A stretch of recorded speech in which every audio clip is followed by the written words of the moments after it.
Mm, Hello, it's me again on this fine Monday. Well, I say fine, it's very rainy outside. I hope you're all doing well. I'm a little bit under the weather today, as you can tell by my usually, well, I was about to say my disheveled appearance, but I always look like this, so it doesn't work. But nevertheless, a little bit under the weather, although I don't really know what that phrase really means because, I mean,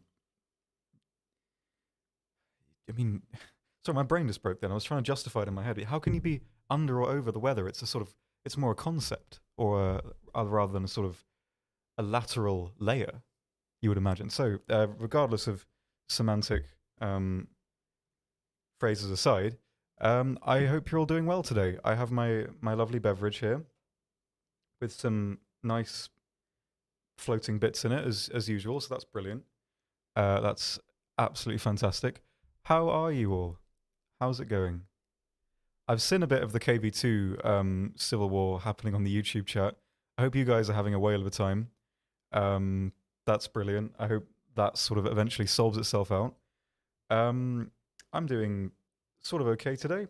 Haven't really, I guess, done too much, huge amount. I've been doing some translations today, so that's been quite fun. Uh, Improving some of the English on enlisted, which is always quite enjoyable. It's like doing the washing up. It's like tidying a bit at a time. So this is effectively a brief 1.5 hour, 2 hour period of your day, which usually revolves around hanging out here for a bit. And I will be here in that time to answer any questions you have about War Thunder, mostly geared towards the gameplay side of things, like what vehicle's good for this, what should I do here, etc., etc. I can't really do a huge amount in terms of telling you anything about upcoming content or anything that's happening behind the scenes. It's not my place to do that, and this isn't really the forum to release that kind of information. So it's chiefly a gameplay advice kind of stream. But you can ask me anything really. It doesn't have to be about War Thunder. It can be literally anything, and that's all fine. Yeah. So how's it going? Um, Cat's very sick. That's not very good. I do have a cat on my shirt today. Actually, I'll show you. It's a little ghost cat. It says Spoopy on it, which I thought was quite sweet. I initially bought it thinking it said Spooky, but I mean, I can't read, so that's brilliant. Yeah, I'm offering you a trade, Oxy. I receive a 90% discount, and you receive a singular egg. Very nice. That I can approve of. But there's already an egg on the desk because there's just an egg here. There's just an egg on the desk that expired in February, and we've neglected to remove it from the studio, which is a disaster. But yeah. Anyway, what tea are you serving in your tank right now? It's a bit of Earl Grey, today, which I thought was quite nice. I've always liked Earl Grey and Lady Grey, both of the Greys. I don't know if they were related or it was just one person, but I don't know. I need to brush up on my tea nomenclature. Yeah, like a bit of Earl Grey. Nice little relaxing beverage. It's not bad. Hmm. Pea shooter torpedoes when? I can't speak to that, I'm afraid. Um, Probably not, but maybe. Any advice for the T62 M1? I love the T62 M1. I often find it's a vehicle that's slept on a little bit, but it's a great BR and it's got a huge amount going for it. I mean, that thing is deceptively survivable, not against the stronger long rod darts, but against anything like early Sabo heat. It's really really strong, especially the turret. If you angle the turret, because when you sort of face it directly on, there's a gap next to the breach where rounds can get through. But if you angle it so the extra armor blocks are right on the side, you can stop 105 DM23, even DM33 at long range, which isn't really reliable, but it's possible. So that's something I would do with the T62, but only if you're already crippled. There's no point doing it if you can fire back because the enemy can just fire at your barrel or go through the hull. But if your breach is disabled and you're being shot at, try and turn the turret side on, not completely side on, but just side on enough so that the extra blocks of armor are protecting you effectively because they are really really strong. Apart from that, there's it's a vehicle that's really just so versatile that it can do almost everything really. It's great mobility, poor gun depression, of course, slow-ish reload comparatively, but for the tier, that upgraded dart round that it gets is incredibly powerful. I think it's 450 mil penetration at point blank, which is really really good. You're going to struggle getting through nothing, effectively. And the mobility as well, the reactive mobility, especially because of the improved engine, it can swing the hull around and maneuver really, really quickly. So it's pretty much great for that. The only thing I would really recommend in terms of playstyle is to avoid very close ranges because you get no advantages from playing at close range. And on top of that, your reload being, I think it's 12 seconds stock, I want to say it is, which is longer than basically the reload of every other conventional MBT that's here. So if you meet an enemy and you trade shots, none of you do any damage, you will take a shot before you can reload, which is a danger. So stay mid to long range is what I would recommend. You don't need to play at close range. You're more survivable and have more tactical advantages at long range. And yeah, that's probably what I'll go with. It's a vehicle though that's quite it's versatile in that there's nothing it can't really objectively never do. It can play at close range, it can play at long range. It's just more suited to the longer ranges. So yeah, that's probably what I would go with. But it's ultimately it's really really good vehicle, and I'm glad we're using it. I will drink some more now. Um, Hey Oxy, what do you think is better, big updates with big gaps between them, or a lot of small updates? Um, well, there are already a lot of small updates. Well, small in terms of well compared to major updates, with loads and loads of bug fixes and that kind of thing, and little changes. So they are. I think that's pretty much already the case, unless you sort of mean that a smaller updates would count including newer vehicles and stuff, but sort of every I don't know month and a half or so. I don't really think it's necessary to change the formula too much because we have the ability to implement fixes whenever, really. It's just whenever there's a new server version available, put all the fixes into there, upload it, etc. So, yeah, I don't really know if it's necessary to kind of change how it functions right now. I like the way that everything adds all the vehicles kind of one major update. It sort of gives people a reason to come back, I guess, if you're a bit sort of burnt out with the game, like check out all the new stuff. I quite like that. So yeah, I think yeah, I don't really see an issue with it right now, at least from my personal perspective. But yeah, maybe it would be better if there were smaller updates, but I don't know. I quite like how it is right now, I would say. Are you a developer for War Thunder? Nope. I do lots and lots and lots of different things. Uh, and also stream well, usually the game with Mike on Thursday and Friday. And I do this little show on my own on Monday. But I do a lot of other things apart from that. I work a lot in the sort of improving the English translations in the game. Very ironic there, messing that up. I write a few of the news posts for some of the games. I chiefly, though, work in sort of the marketing area and that kind of thing, and doing lots of different things in there, making B-roll video, sort of getting new advertisements made, that kind of thing. There's lots that I'm sort of doing at the moment, which I quite like because it means that if I'm focusing a lot on one particular task for a really long time, I can just kind of jump over to something else that needs doing, and I can kind of refresh a bit, and it sort of keeps me working at a sort of I don't know a good pace constantly, and I really like that. That's probably one of the best things I really like about working here. Really, is that it's a very flexible environment. Because initially I didn't come into this company to work in marketing. I just thought I'd like to do this, and the management just said, "Yeah, sure, go for it." I'm really enjoying it. So yeah, there's lots of different things I do. I do a fair bit of work quite close to War Thunder as well, but it's sort of secret. But yeah, I do lots of stuff, and it's all very fun. Um, what else do we have? My mouse is dying a little bit here. Terrible. Um, Hello, Iron Wolf. Sorry, I saw you say that a couple of times. Sorry for playing late. How did you discover War Thunder? I can't even remember where it was. I think it was really early on in the beta days when I started playing. It was somebody that I knew from college, um, who got me into it initially. I haven't spoken to him for many years now. But yeah, it was a long time ago, and I used to play War Thunder on a laptop that could barely break like 17 FPS. Um, and that was a treat. I got up to the Meteor Mark III on the British tree on that laptop. Don't know how I did that. It was a very, very tricky time. Most of it, I think, was playing bombers. Because the benefit of playing bombers is that there's less happening around you most of the time. And so I could maintain like a higher FPS if I played them. So that was fun. Yeah, I just heard about it through a friend. I went to college with one of the first people, I think who won the first Gladiators tournament. Went to a college with him. Won't say his name, obviously. That's not really my place. But maybe some of you will remember the guy. But yeah, I sort of accidentally stumbled into it quite early on and never really stopped, I suppose. Question from Mikey.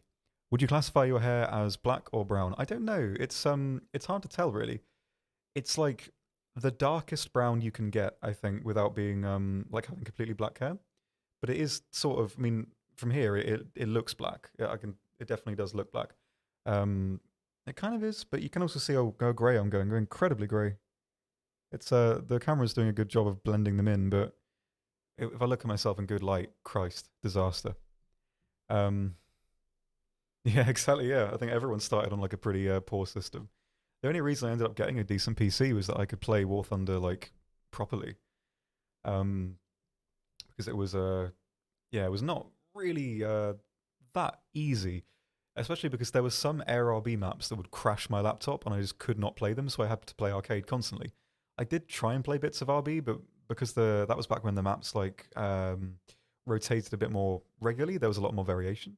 There were some that would just crash, so I couldn't play them, which was a disaster. But yeah, it was nice. It was a good sort of period, lots of nostalgia and that kind of thing. So yeah, that's sort of where I began. There we go. Amazing. What is your favorite vehicle? I never know how to answer this because I, if I have a vehicle that I think just clicks for me or it's really brilliant to play or whatever, I don't play it a lot. In this game, I only really play things to spade them or get camos, or if I'm playing them to make a video. I don't really play stuff just because I really like playing it. Like, say, a vehicle that's kind of easy to play, like, I don't know, the XP50 or the Stuart or something. Like, those are fun to play because they're kind of quite easy to use and quite, I guess, you'll more reliably have a good time while playing them constantly. But I don't really get much from doing that over and over again. I like kind of completing stuff, if that makes sense. So it's hard to really pick a favorite vehicle. Although I do really like the Tempest Mark V. That's usually the one I go for. It's just a gorgeous hybrid fighter that can do everything really. You can outturn most enemies if you're really careful, and with some decent energy retention, you can really just be a menace to anything German as well. It's just really fun. I love the vehicle. It just looks it's like quintessential British late war design, and I really like that. It's very pretty plain, very pretty plain. Um, American 6.3 advice. I'm not sure what you mean by that. Do you mean what vehicles you should use, or are you looking for advice on one particular vehicle you have? Let me know. I'm not sure what this means. Um, hmm. Favorite vehicle at 5.3? Oh, tricky one. I can't really consider. Tank or plane? Maybe that can narrow it down a bit for me. Let me know. Um, what do you think is the best German premium tank? Um, hmm. It's difficult because usually, if the price is included in the, say, if a vehicle was really, really good but it costed 20,000 G, that vehicle would then be not a good premium. I'll kind of answer the question with that kind of line of thinking in mind. I think a really good one is the KV1C because it's very cheap. I think it's only 1,600 G and tier 3. It's a vehicle that can work incredibly well at its own BR. Not that well in up tiers, but it still can work. The gun will still be effective. And I like it for that because at 4.7, there are things that will really struggle to get through you, and you're going to be taking hits constantly and getting a lot of points, getting a lot of RP. And on that basis, it's a very safe premium to go for. Quite like that one. But then you've got the RU and the KT SLA, which both are really, really good as well in their own respect. KT is one of the best heavy tanks in the game, sort of easily, I think.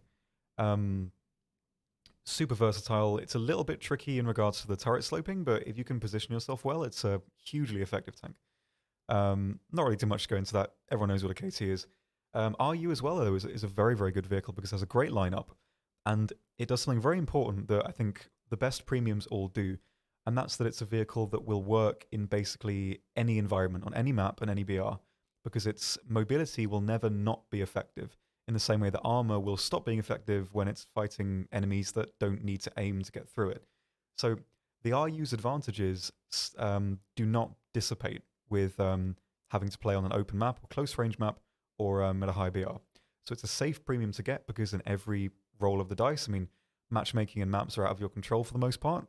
So that's where a sort of downside to a vehicle that relies on armor like the KV comes in. is that if you get a map and a BR where the vehicle won't really work, there's nothing you can do to really improve that situation for yourself. So versatile vehicles are really good for that. So the RU is a really good choice along the same lines. The gun's great. It can deal with pretty much everything. The mobility will let you get to where you need to be in the map, and has a great lineup as well. And it's yeah, I think those are probably those three. I think I never really recommend going for the highest tier of premiums because I don't think it's the best way to approach the game, at least from my perspective. I think it's always better to go for some of the lower tier premiums that are a bit more fun, a bit more versatile. And then when you're in the higher tiers, that's when you should start getting talismans and that kind of thing to speed it up. Saves you a bit of money that way as well. That's probably what I would go for. I was getting lightheaded already from speaking so much. Terrible. I've only had a bit of Huel today, but a mint flavored fiber beverage. That was fun. I need to refresh. What do we have? How long did it take for you to make your Sunderland video? Probably about like an afternoon, I think. That was quite fun. I like doing that. I do miss making those sort of little videos and that kind of thing. Plus Black Flag was really good. Was it Black Flags? The show with the pirate dudes that was basically Treasure Island? I think that's what it was. Yeah, it didn't take very long. It was quite fun though. A favorite tank at 5.3? Tricky. What's my favorite? I want to say it's the IS-1, although I don't know if it really is the IS-1. I think it is. Like, when that thing works, I can make it work way better than the Tiger can. I think it's just, I don't know, that vehicle just clicks for me. Maybe that one, but at the same time, the M4A2 Sherman, I think, as well, is possibly my favorite. The Shermans are pretty much my favorite ground vehicle in the entire game. I love them, really. They're just so versatile and they're so effective and they can work in so many different ways. And the M4A2, especially the Russian version, the Lend-Lease version, really, really good. It's yeah, I really love that vehicle. Maybe one of those two, yeah, IS-1 or the M4A2, perhaps both of those.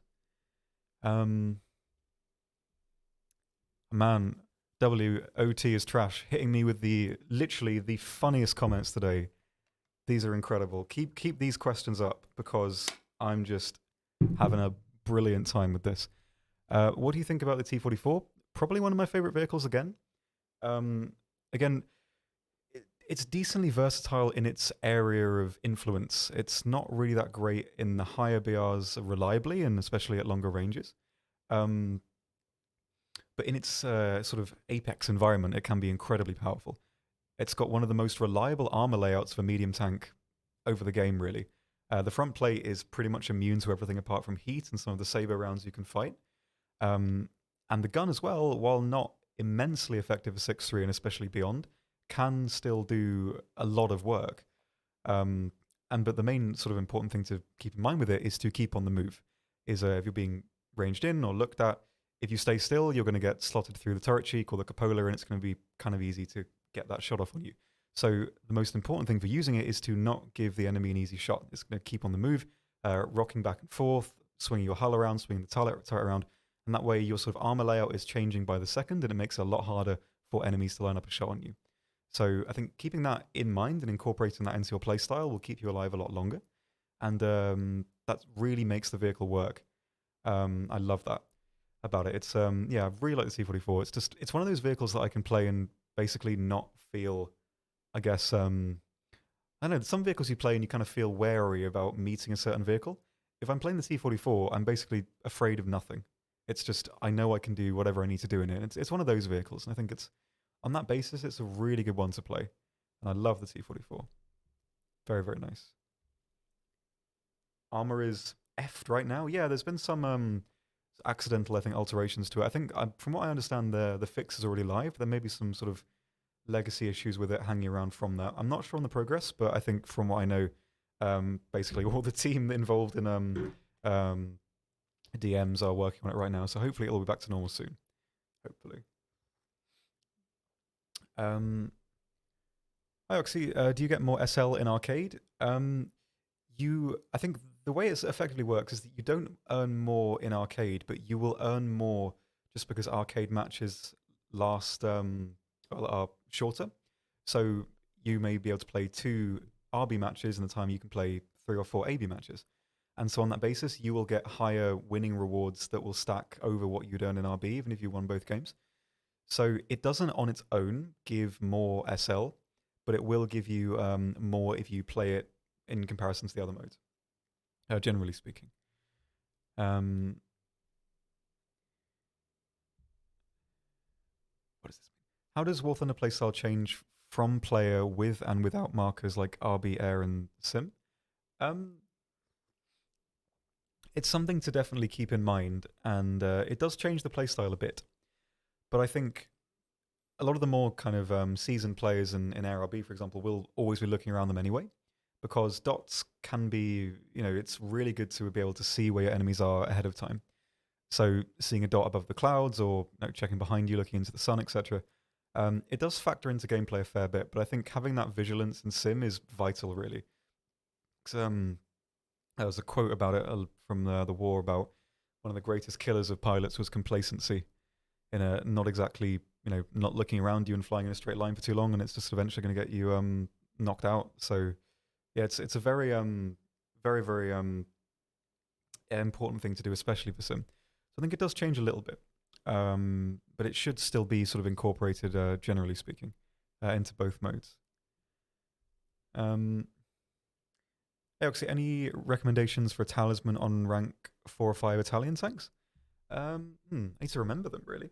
The OF40 is very good. I like the OF40 better than Leopard. The laser rangefinder really, really helps as well. I like that one a lot. I like the T106. I've missed the letter there. The R3 T20 chassis that has the dual 105mm recoilless rifles on the top. I know they're 106. It's a nomenclature to avoid using the wrong ammunition. So I like that one a lot as well. It's a very good light vehicle. Obviously, you have scouting. The Hesh on those guns works really, really good. That'll be a good one to go for. But the OF40, I think, is really good. I think people underappreciate that. It's the armor is deceptively good against autocannons and a lot of the weaker shells you can fight, like early APHE that you'll have against the Russian vehicles. Really struggles with the front plate. Good mobility, laser rangefinder really helps. And the only downside is really how slow the turret traverse is. That is a bit of a detriment. But I really like it. And the OF40 Mark II as well, the Mark IIA, I think I've got like an 11 or 12 KD in that thing. It's really good once you've got it upgraded and got the dart round, etc. So that's definitely a good one to go for as well when you get into the higher ranks. I'd probably pick those two. Or actually the Saddam as well, as it might sound silly. But I think I kind of unlocked a lot of the Italian tree by putting a talisman on the Saddam. Because usually if I was like feeling a bit ill or whatever, but I wanted to play the game, I'd pretty much just watch a film on my other monitor and sit in arcade and click on planes. And with a talisman, you can get like 10, 12k RP a win in AB. And if you're sort of someone that doesn't mind that kind of very slow sedentary playstyle in sort of trade-off for getting some RP, that can work as well. But not if you're a more kind of, I guess, conventional player of the game, really. Yeah, that's very, very funny. What else do we have? What's the best tree to play top tiers in your opinion? I don't know really. I don't really play top tier that much. I don't really like the feedback loop of top tier as a kind of game mode. Well, not really game mode, but it changes a lot. It's very, very different to the lower tiers. And it's not really, the gameplay of top tier is not really what made me start playing the game. So I don't play it too much. Although I do quite like Russian top tier. It's the one I've probably played the most of. I just like the versatility in the vehicles, and they have lots of different options to go for. And you're never running out of machines, which you would in, say, France, for example. The Leclerc is obviously a really capable machine, but if you lose both of them, then you're down to some of the weaker vehicles, and that's not really that great. So I quite like Russian top tier.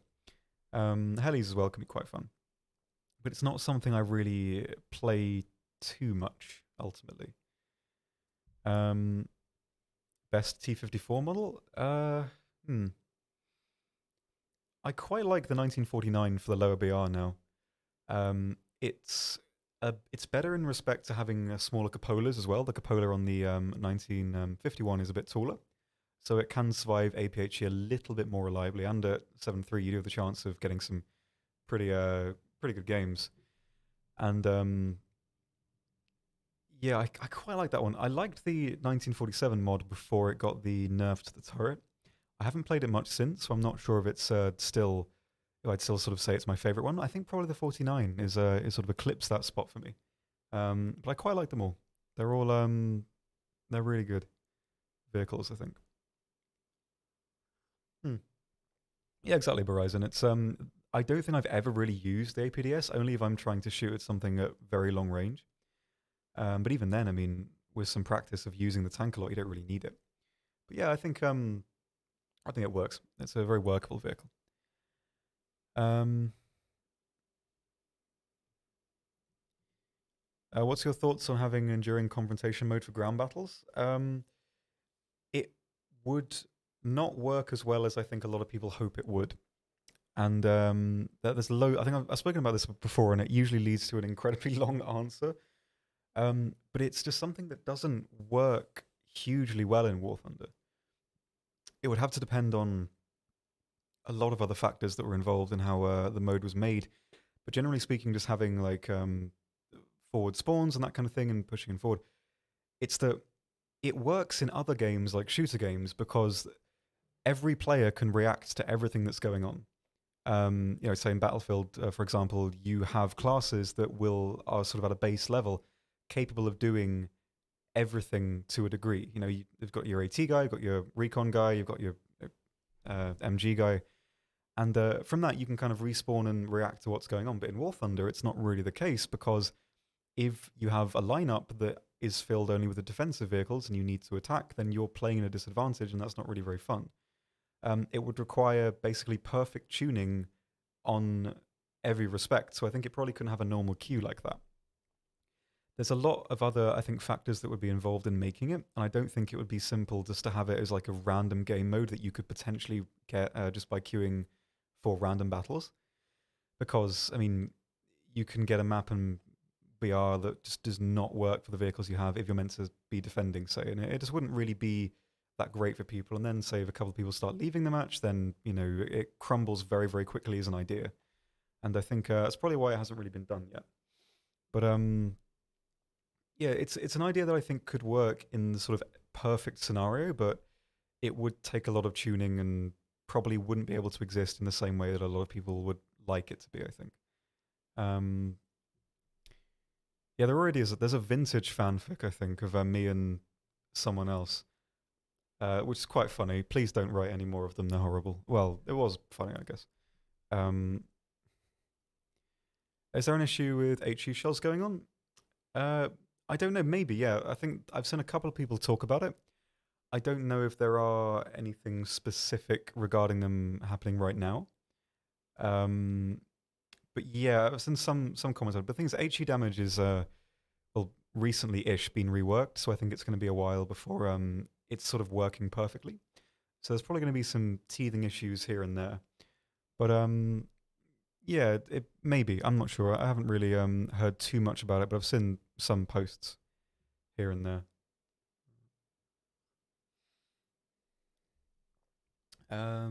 What do we have? I'll take another sip.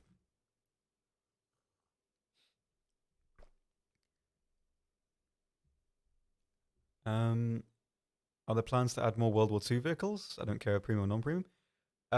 Well, yeah, there'll always be earlier vehicles, but I mean, the way I kind of look at it right now is that for all intents and purposes, in some of the trees, and obviously I need to be very careful with how I word this, as to not upset people.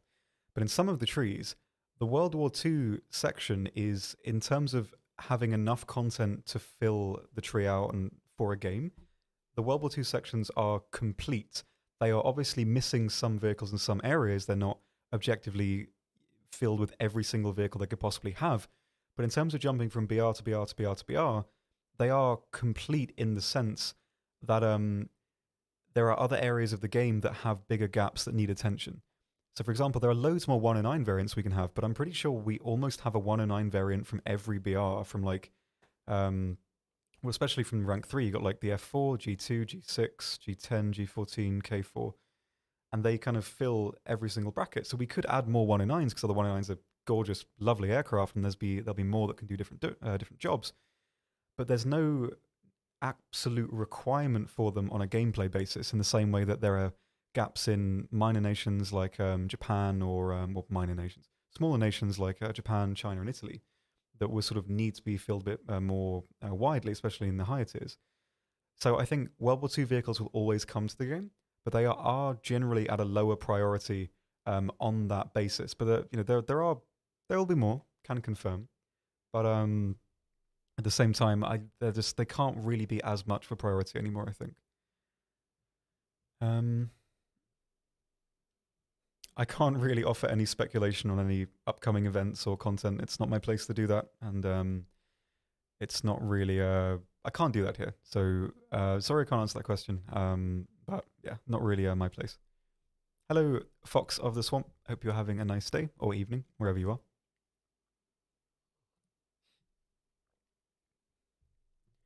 Yeah, I can appreciate that. Some minor nations need a couple more World War II vehicles here and there.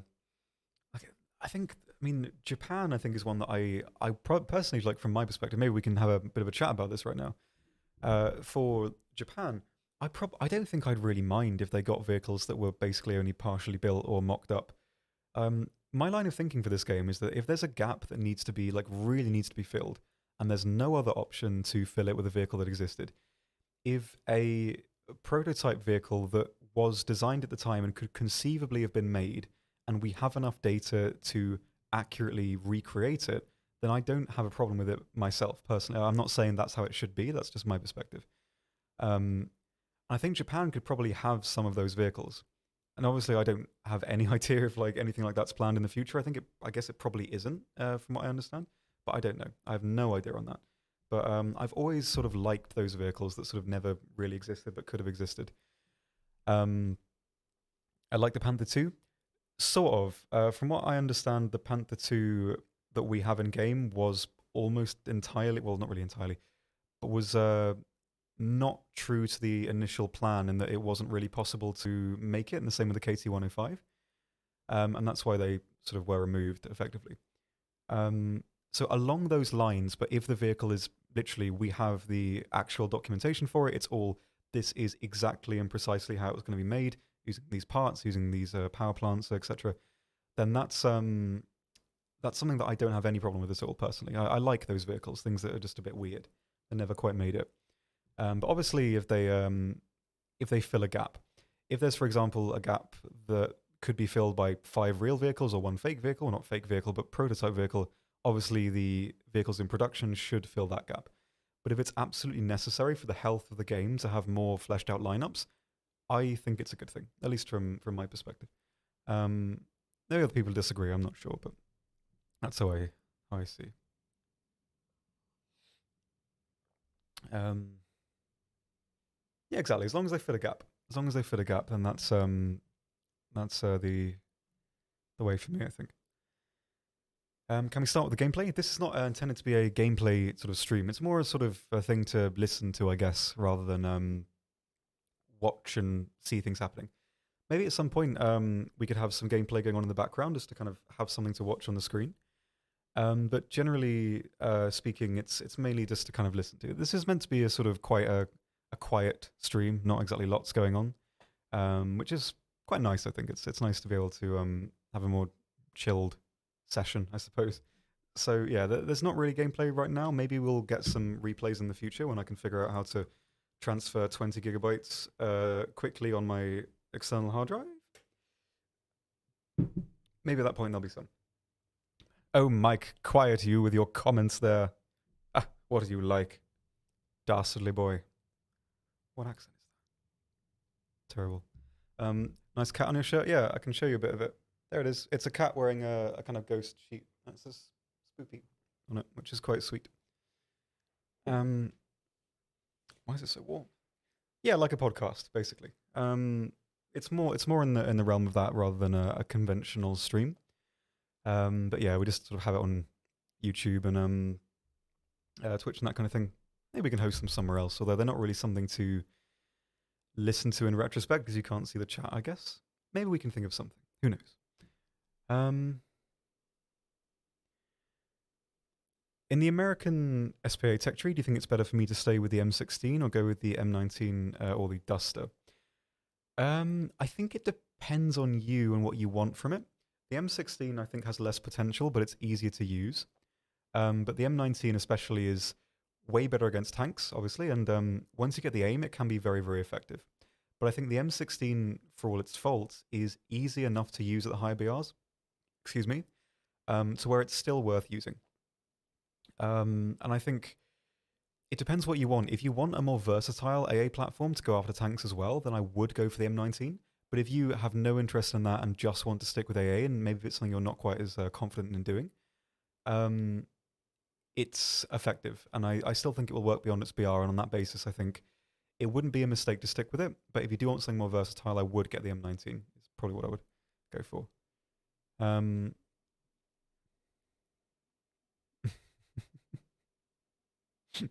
The Walmart quality of spooky. Yeah, I don't know. I thought when I bought it, it said spooky, but it came as spoopy, and I think it actually did say spoopy at the time, but I just didn't read it. But yeah, I quite like it. I think it's quite sweet. Um, I've spent more time the last 2 months listening to Oxy talk about War than I've spent playing it. Oh, you should play more. I'm getting back into it now as well. I didn't play it for a while because I was just so busy doing other projects and doing other stuff at the weekends. But yeah, I'm playing it more now. Going back to the camo grind, which I quite like. Yeah, it can be fun. It's just finding the area of the game that you like the most. And I think that's something a lot of people struggle to realize. But that's the main thing with this game. It's finding the area where you're achieving something and having fun, and that's the peak, really. There's no like, I can't say that. That's like a big point. I'll save that for later. Uh, any plans of adding the B26? Again, it's now I love the Marauder. I would love to see it in the game, but what does it do over the Mitchell in terms of gameplay? Like, I'm not saying that's why it's not here. Maybe it'll come eventually. I really hope it does. Maybe it will. But it's not a priority in the way that there are vehicles that do that thing's job already. You've got the B34 and the Mitchells that will basically do what the Marauder can do. Obviously, the Marauder's a bit different. It's a bit faster from what I remember. Bomb load's quite good as well. So it would be different. It would offer something new in terms of what the game has currently. But at the same time, there are other areas that need a bit more work. In the same way that we could still add loads more P40 variants or more Spitfires. Spitfire Mark 7, give me this. I love the Spitfire Mark 7. It's so pointy. Irrelevant. Yeah, I don't know if it's coming. I'd like to think it is coming at some point, but I don't know at this point, I'm afraid. It'll be nice, though. Not quite hour-wise, not quite, but you're welcome to keep guessing. Let's see. Any plans on separating ranks in heli battles? I think it depends on what's going to happen with the new heli East PvE mode.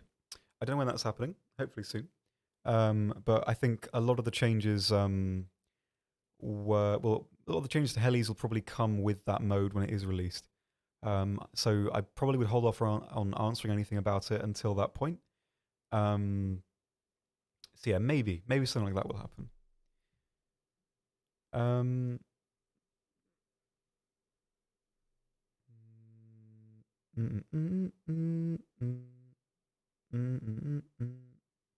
that Hawaii 5-0? Never watched that. I don't know what that is. I just know that it's a jingle. What vehicle can you advise for Ground RB America 6.3? Well, you've got a lot of options to make a decent lineup with. The Pershing's great, not the best. The T26C1 as well, in the right situation, really good. And you've got some, good light vehicles to go for as well. At the BR, especially the Bulldog as well is, why am I saying as well so much? Bulldog, very, very good. You can make a versatile lineup at that BR.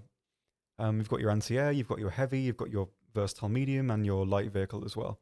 I'd probably say that those are the three you should go for, but 6.7 is way more usable. You've got a lot more vehicles to choose from that can do different things. More TD options or light tank options. You've got the Ontos, the Scorpion, the T92, and for heavies, you've got the T34, which is really, really good. and you've also got the a little more premiums as well. You've got the M26 E1, which I really like, and oh Christ, what's the other one I'm thinking of? Can't remember. Mine's gone blank. I would probably focus on getting to 6.7 after that, just because you do have more vehicles that work in up tiers. But I think for 6.3, it's better to go for the T2061 Pershing and the Bulldog, probably. That's what I would go for. Um, do you share my sentiment that the T20 is over-tiered now at 6.3, 6.0, excuse me? Yeah, it's sort of irrelevant where it is. Well, not really irrelevant. It does have a lineup with the Bulldog 76 Jumbo and well, that thing.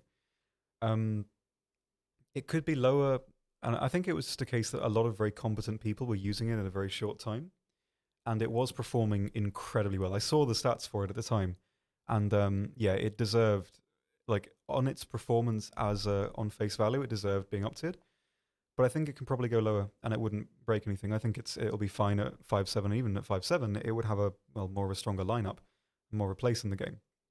So then that's yeah, I think so. I'd say it can work a bit lower, but it's okay at 6.0. It just loses a lot of ability in up tiers. At its own BR and not any higher, it's fine. But I think it probably could be a bit lower. I'll now take a breathing break and drink some tea. Mm. Very nice. When is the next update? Can't tell you. I ran out of money because Soviet tanks help. I don't know what you really want help with. Do you want help with Soviet tanks making you more money? Do you want to know how to make more money? Let me know. I'm not sure I can really answer that quite well quickly. Your thoughts on meme vehicles like the Swedish or Italian R3? I like that War Thunder allows for vehicles that play differently and are a bit weird.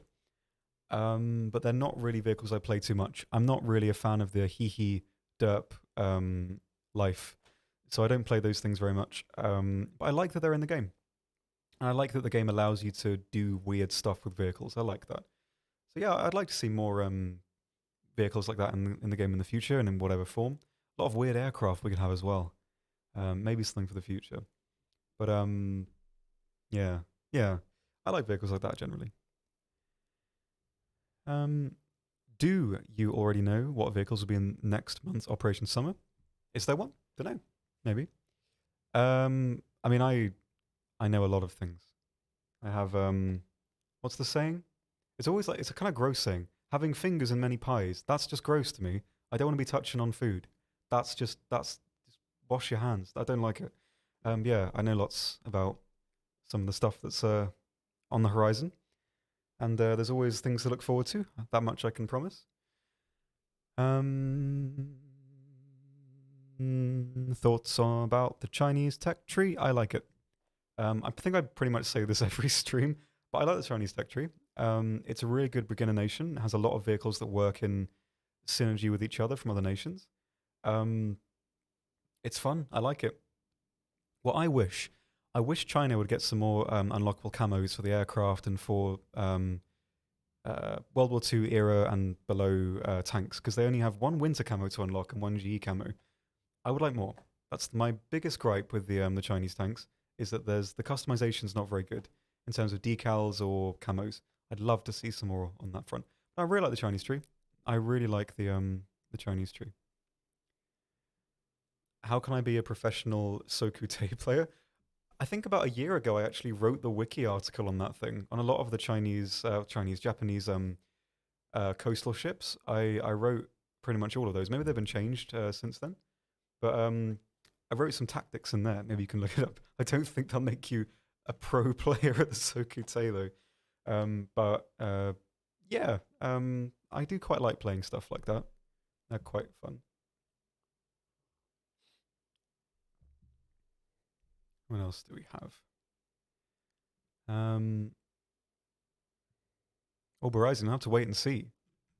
There's a there's lots of things that may surprise people, which is always very, very nice. You'll have to wait and see. Um, what do we have here? What country should I go for? Ground, Sweden, France, or Italy? I think it depends on what your overall goal with the game is. Like, do you want to play it just to have nice vehicles to use, or is it more for getting to the top tier? If you can let me know that, I can probably help a little bit more. Because I think the answer to that question changes a little bit depending on what your overall goal is, I would say. T34 74 or the M4A5? Uh, do you mean 57, maybe? I think both vehicles are good. The Ram has deceptively powerful armor, especially from Russian guns, but it's not quite as versatile. The gun lacks a little bit in up tiers and it's quite slow. I think overall the T34-57 Mod 43 is the better of the two, but they both play to different strengths. The Ram has really good armor, but still decently versatile. You can do some good stuff with it, but it is at a BR where it is essentially eclipsed by the M4. I think the T34 in that comparison is probably the better product, higher tier, so it can research more effectively, and it has the potential to do more work. So I'd probably go for that one ultimately. Overall,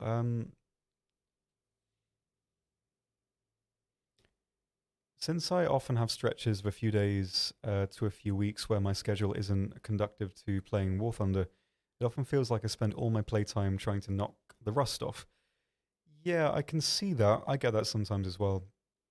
I find that playing either something with a very good lineup or a hybrid aircraft works quite well because that way, even if you make a misplay and you get into a bad situation, you have the tools to get yourself out of it potentially. Excuse me. Especially for tanks with a good lineup. Because if you're playing 4-3, 4-7 Russia, you get knocked out, you can come back in a tank that's equally as strong. And that way, even if you get hit, you can get back up again. I think that's a good thing to play when you're trying to shake the rust off, because it kind of lets you try again quicker, effectively. And that's usually what I do if I've taken a break. Although I don't really take breaks in this game, generally speaking.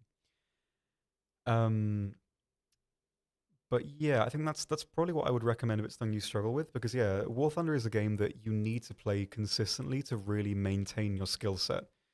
Because if you don't play a tank for like 3 months and you try and aim the gun again over range, it's not going to be that fun. I found that recently playing the Chaffee again. I can land the standard 75 on the regular Shermans really easily, but the Chaffee, it's a struggle. I'm getting back into it now.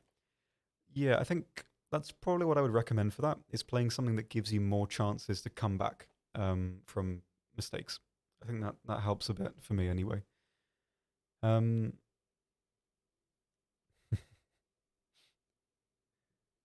what do we got? Bloody cup of tea, mate. Yes, we do. Cup of cha. No, cha's coffee, isn't it? I think cha's coffee. Cup of cha. That's sort of Brummie slang, I think. I don't know. Never been there. Why would I go there? Awful place. No, I'm sure it's lovely, really. Um, what country would you personally like to be added in the game? I don't know. I'm not really super hyped about more countries being added. Just sort of more interesting vehicles in general. Um, yeah, I don't know. I don't really know too much about the armies of minor nations to pick one, I think. But I would like to see, more Australian vehicles, more Polish vehicles, Czech vehicles, that kind of thing. But I don't know in what capacity that ever comes to the game. I have no idea. Oh, you were talking about the German T34? Yeah, no problem. Yeah, okay. So I think in that situation, the T34 is a much better vehicle, but the Ram is a better product in that it's much cheaper. It's almost half the price, I think. Um, a little bit more than half the price.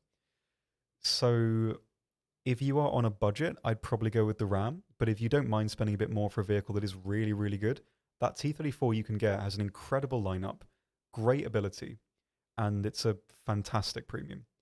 I really recommend it, but only if your budget allows it. I wouldn't spend it if you are struggling a little bit on that front. Um, so yeah, I'm not sure. It depends on your situation. They're both good vehicles. T34 is the better vehicle, but the worse product, effectively, as far as value for money is concerned, I think. If it was tier 3, it would be incredible, but sadly not. So it does lose a little bit to the RAM on that one, but it is a more effective machine just comparing them as vehicles on their own. Um, yeah, no worries. Human Husk, anytime. You can ask literally anything. I can try my best in any sense. Doesn't even need to be about War Thunder. I mean, I know stuff about other things, sort of. I hope I do anyway, because if I ever leave this job, I'm going to be just useless. How can I work in a Starbucks when all I know is how the exact armor thickness of every single part of the KV-1? Terrible.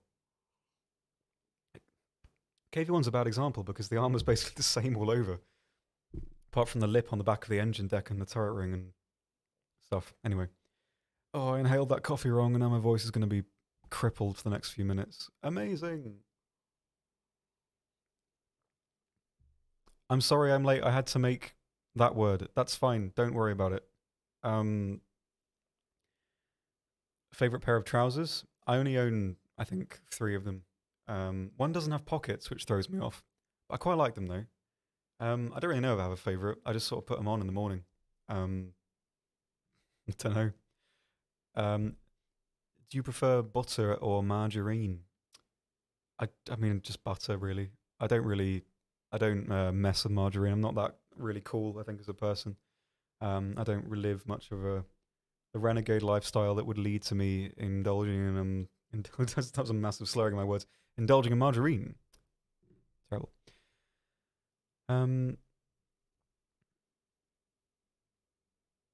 Do you know why some people didn't get the drops in game for esports? No idea. I think it would probably depend on them not linking their account. Excuse me. Or their account accidentally unlinking. That's probably the most likely fault. Overall, I think. I don't know much about it though. Maybe there was an issue, but I think it's most likely that that's the case. Why does my boosters randomly disappear? A lot of them expire after 2 days or 3 days, I think. So if you don't use them quickly, they will disappear. So use them when you get them. Definitely. Demos, Tom, I have a question. This has been happening for some time now, which is the drop in FPS in the game after a bomb explodes on any map. I believe they're aware. From what I remember, this is an issue with one of the NVIDIA drivers itself, if I remember right, because I have the issue as well. I get the issue when I look into intense black smoke from aircraft engine fires, and when bombs go off, I do get a really sharp FPS drop. They are aware of it from what I understand, but if you have any clogs or examples of it happening, please save them, put them on the forum, or contribute to a bigger post, because that stuff always really helps. But they are aware, but I think it's a complicated issue, I think. But they do know about it. But if you have any examples, feel free to post them. They will be really appreciated. I can absolutely assure you of that. But yeah, there are that is an issue I think that they are definitely aware of. Breathing is good sometimes. What do you think about the American T-34? Incredibly good. Yes, very, very good vehicle.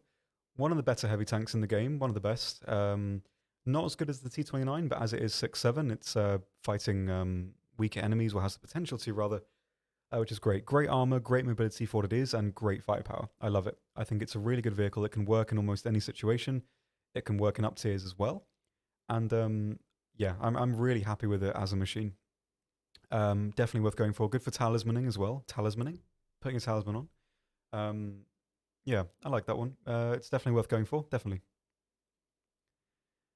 Yeah, there've been some issues with the latest NVIDIA drivers. I think the most recent one on a 3080s caused the smoke and decals to flicker on and off.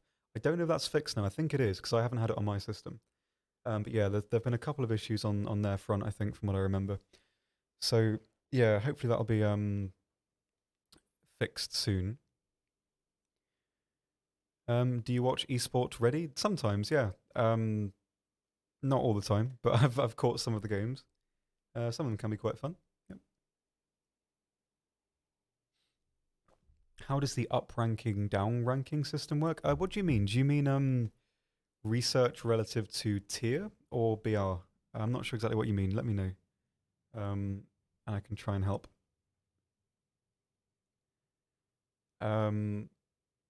Is there a War Thunder no pay speed run? There isn't, but I wanted to do one.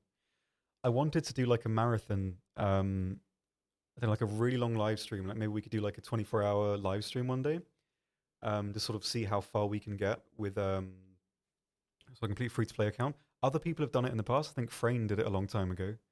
But yeah, I'd like to do that. Maybe we could do that at some point on the channel. Maybe do something for St. Jude's. That's always a good cause. Good to see if we could do that. Yeah, that's a good idea for something. I don't. Yeah, there is one that exists. I don't think it's like an actual complete speed run, but someone has done it before. Yeah, that's an interesting idea though. If you're matchmaking and you get into an up tier, so it's always less likely that you will be top tier than bottom tier, because how it works effectively is that if you're playing, say, 4.0 and you get into a 5.0 game, well, basically, in any situation, there can only be 1/4 of any team that has the potential to be top tier. So if that's a team of 16v16, then only 4 players on either team can be top tier. So for example, if you're in 4.0 and you get up tiered against 5.0, only 4 players on each team can be made up of 5.0 vehicles. But that's potential though, it's not a guarantee. And it works, well, that's how it works effectively. So that's probably why you're seeing less games where you are the max tier, because there's less chance of it. I speak too quickly and stumble over my words. There's less chance of it happening because there can only be a quarter. So it's like rolling a dice effectively. And on the same basis, it also depends on what people are playing. Some BRs are more popular than others, so on that basis, some BRs will be up tiered more often than others. And that kind of fluctuates a lot. But yeah, that's chiefly why you'll be experiencing more up tiers than down tiers. Orange might have done one, yeah. I'm not sure if he has, but maybe. It's a fun thing to do. I'd like to do another at some point. Why are you Brits? I don't know. I think you mean why are you British? I can't answer that, I'm afraid. I wish I could. But I don't know. It's just sort of rolling the dice. It's like one of those nerd dice that you play that dragon game with. Yeah, I can't really comment as to why I am, but I am. Hello. When is Yugoslavia coming to War Thunder? Maybe never. Maybe sometime. I have no clue. When is the next historical event, like Midway, Dunkirk, etc.? Not sure. I have no idea. Yeah, I miss those actually. What I really miss was like 6, 7 years ago, where every weekend there was like 2 events, like 2 ARB events that were like historical lineups and on like a certain map, and you get more silver lions by playing it. I loved those. You get like 20% extra silver, and the lineups were really fun. My favorite one was it was like a Russian versus Germany one. The Germans had 109 G2s, and the best thing the Russians had were the LA5. I love playing the LA5 because you really felt like the underdog. And whenever you like slotted a G2, Christ, it was satisfying. And I really miss those. I don't know why we don't do them anymore. But yeah, I really like that. I really miss doing those. Maybe something to suggest in the future, because yeah, those are really fun events. I like those. Can you give any information about the next major update? No. It's yeah, there's nothing I can release here that hasn't already been released publicly. I can't leak anything. I can't give you anything upcoming and that kind of thing. It's mostly just to talk about the game and have a bit of a chat for a couple of hours, and that's pretty much it, really, for the time being.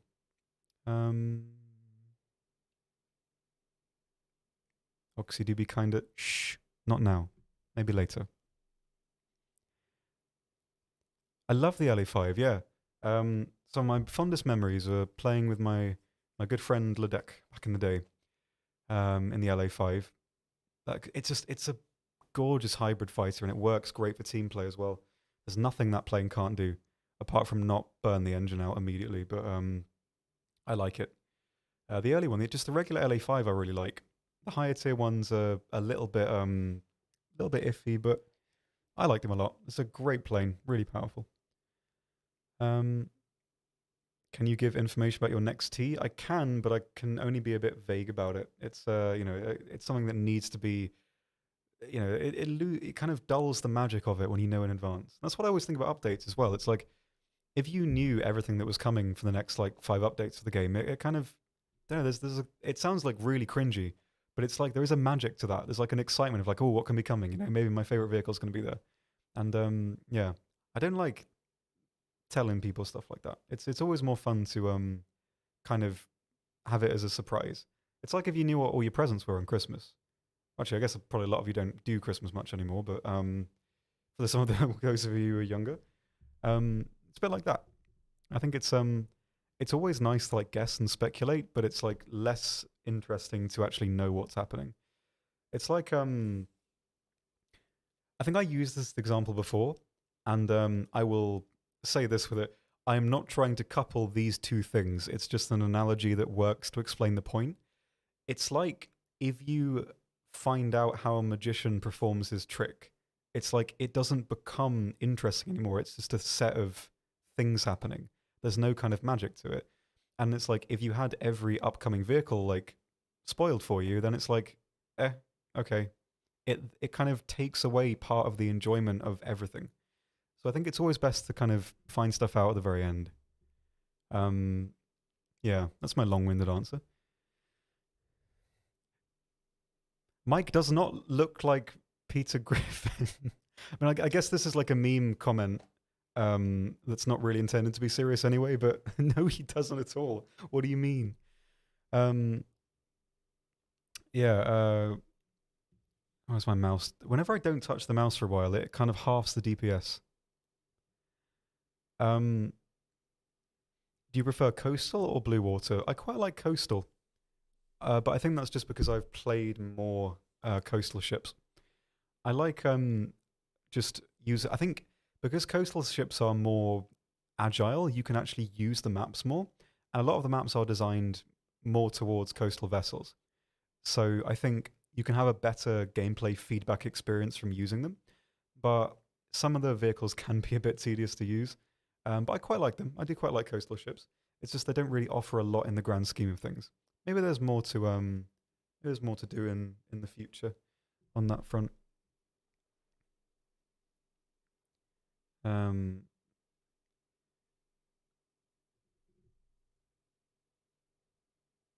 how do I play the Bearcat Premium? Is there a Bearcat Premium? I only know of the French one and the one and the B. Unless I'm forgetting something, but I don't think I am.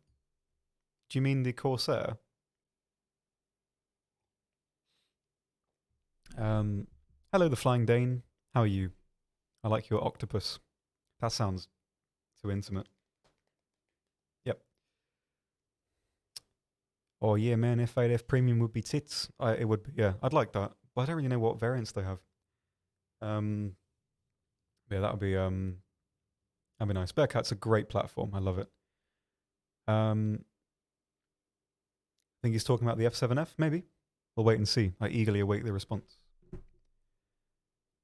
Um, I'm not getting a fade when I get a haircut. I mean, I don't even know I'll get my haircut. I just sort of leave it like this. It my hair has a sort of my hair has the ability to upset people, which is really funny. I love that. It's great. Um, more torpedo bombers for Germany. I would love that because Germany needs some, and torpedo bombers in general are just like such an underrated kind of class of vehicle. They had like the Focke-Wulf and the 109 variants that could carry them, and they had some more dedicated versions. That would be brilliant. I'd love that. Yeah, I don't know if it's a priority, but it would certainly be interesting to see some in the future. Absolutely. Um, can I donate to you? No.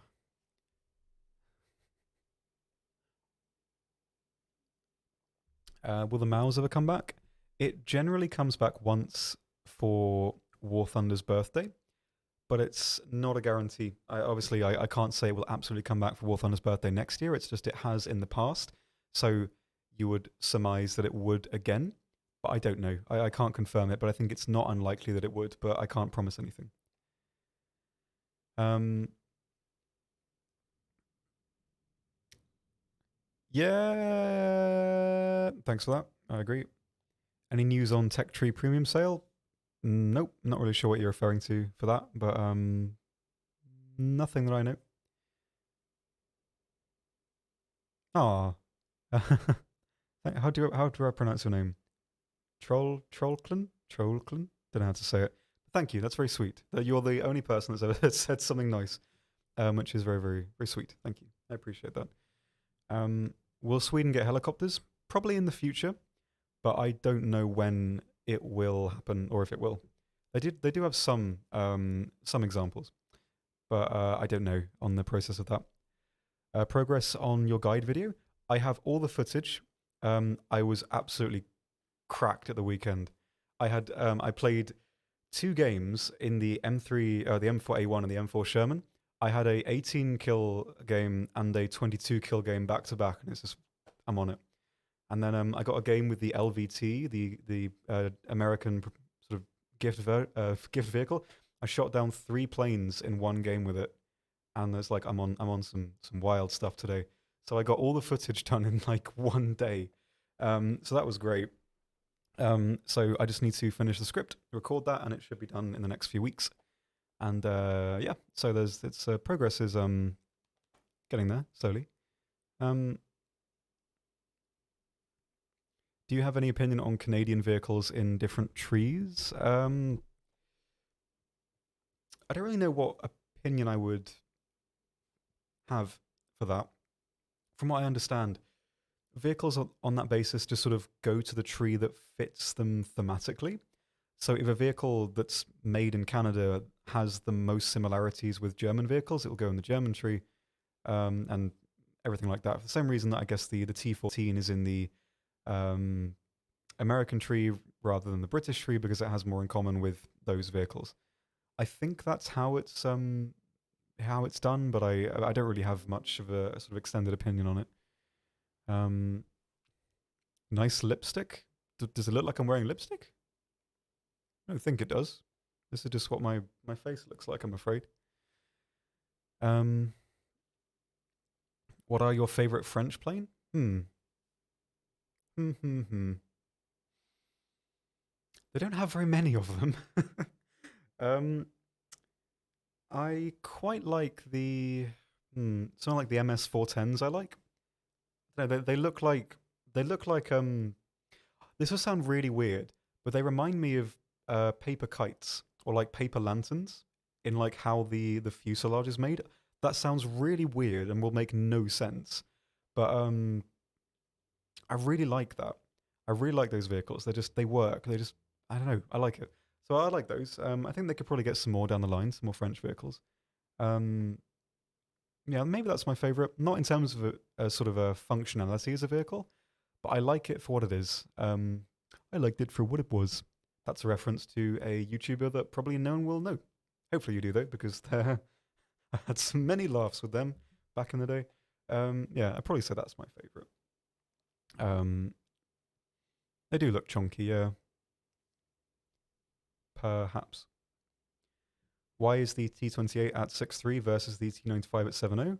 Because the T28 is, well, its angle of effectiveness is way narrower. The T95 can be effective at like a much like kind of wider angle, like from being shot at from, well, I guess imagine if this is a really stupid way of showing you, but if like, this is the effective from like head-on perspective of the angles it can be strung from, the T28 can only be strung from that effective. So if you're not pointed directly towards your enemy, they can just overmatch right through the 50 millimeters of side armor and knock you out. So it has way less map control. It's way easier to be flanked. I think it's slightly slower as well in reverse, is it? I don't know. But yeah, that's generally why. It's just way less effective overall. Has anyone ever told you look like Dan TDM? No idea who that is. People often say that I just look like, it's like I look like various different emo band singers and the guy from The Cure and Bjork and whoever else I have similar hair to. It's always the same. It's like, people see hair relatively pale and the rest is a blur, and it's always the same group of people. Yeah, that's always very fun. Why are AA overpowered against tanks? Thinking emoji. They're not really. Some of them are very powerful, and they sort of form pseudo-light tanks, but a lot of them aren't really that great against tanks. I would certainly say they're not overpowered. But some can be very good. But yeah, if they were overpowered, you could take out an AA and slaughter everyone constantly, which you can do in the Falcon, but not really anything else. Yep, I don't really think that is the case. Oxy kind of looks like Tom. Don't know who that is. I can't remember who Tom is. That sounds very existential. I didn't intend for that to occur. I think possibly KSI. Come on now. Let's not do this. How do I make the game work? I don't know. I think it would depend on the particular issue that you're having with your system. If you're having an issue, go to the forum. Maybe they can help. I can't really do anything right now. Unless you want to vent, in which case you can do that, but I still can't help you. Tom, has anyone ever told you look like insert generic pale goth boy? Yeah, man, all the time. That's how it's always gonna be. Suppose I'm not helping myself with my top though. I quite like it though. It's like it's like the cat's peeking out from the bottom of the frame. I quite like that. Yeah. You are Tom? Am I? Don't know. It's possible, but not likely.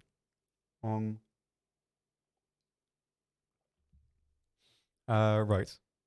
This is always the point. It's just over an hour in this stream, every stream, that it derails and we start talking about nonsense. So, yeah, maybe more War Thunder questions or anything else. I can help with some things, but I don't really have much to say about myself, and I don't talk about it very much. So, what do we got? My cats stand on a wall and jump up to catch bats like your t-shirt. That's very sweet. I like that. Oh, yeah. There's loads of bats here, actually. Basically, no bats where I'm from in the UK, but yeah, there's heaps of them here. When I'm sort of staying late in the office, I can see them kind of flitting about outside the window, and they're quite nice. Yeah.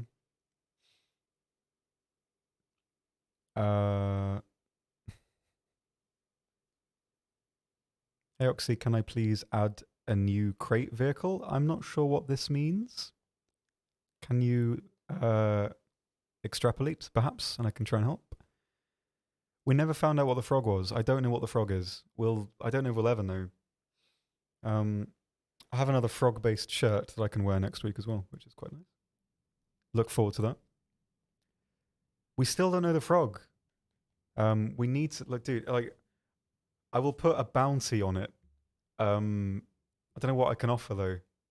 I'll give you like 5k GE if you can find the frog. I don't know if I have clearance to do that. Who cares? Yeah. If you find the frog, I'll give you something. Maybe. This is an unhealthy level of power. What do you think about the TATB in the current meta? Its armor really lets it down for what it is. It's not, it's really mobile, but it's not overwhelmingly mobile. I mean, from a flat angle, DM13, like 120 DM13 can just like rip through it. So, unless it's been changed since I last played it a few months ago. I don't think so. So yeah, it's not as viable, but it still works because mobility will never not be effective as an advantage. So it can definitely still work, absolutely. But I don't think it's as viable as other options around the same BR. But it's yeah, it has more to offer as well, as I said, its mobility is still pretty good. So I like it.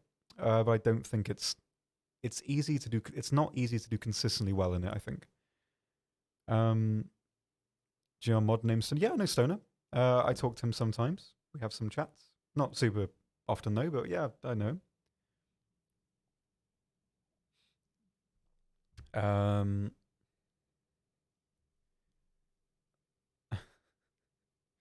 When American Ground Forces rank 2, in the next 2 weeks. I will maybe be going back to the UK in the next 2 weeks to sort of go to a wedding in like Cheshire. I've never been to Cheshire and I'll be there in a few days. So if you live in Cheshire and want to like hang out, no, I'd be terrified if I met someone that I didn't know on the internet. Don't know. Is Cheshire nice? Let me know if you're from Cheshire. Hey Tom, what about the German captured T-34 on the Warbond store? Why is it 4.0 if its gun is not that good? It's really, really good for 4.0. It has the combination of the best reload and the best armor of all the T-34s. It has the turret of the 1942 variant, which is the best turret effectively, and the hull of the STZ variant, which is the best hull effectively. It's really, really good. The gun is great. The angled performance with the upgraded B fuse shell, the APH GBC, is hugely effective, and it can work really, really well. And it's worth it at 4.0, definitely.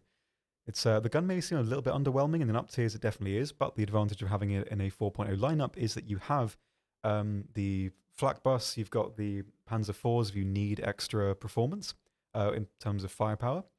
But for 4.0, if you're playing at 4.0, 4.3, 4.7 even, it's really good. The mobility carries it, firepower is great, and the armor is pretty decent as well. It is worth it, definitely. If only it was a tier 3, I would recommend it a lot more, but it's still great. I still think it's a good option. You getting married? Sadly not. My aunt is getting married, which is quite sweet. But no, getting married would be quite nice though. Would it be nice? I used to think it was, but all of the adults, well, I say that as I'm not one.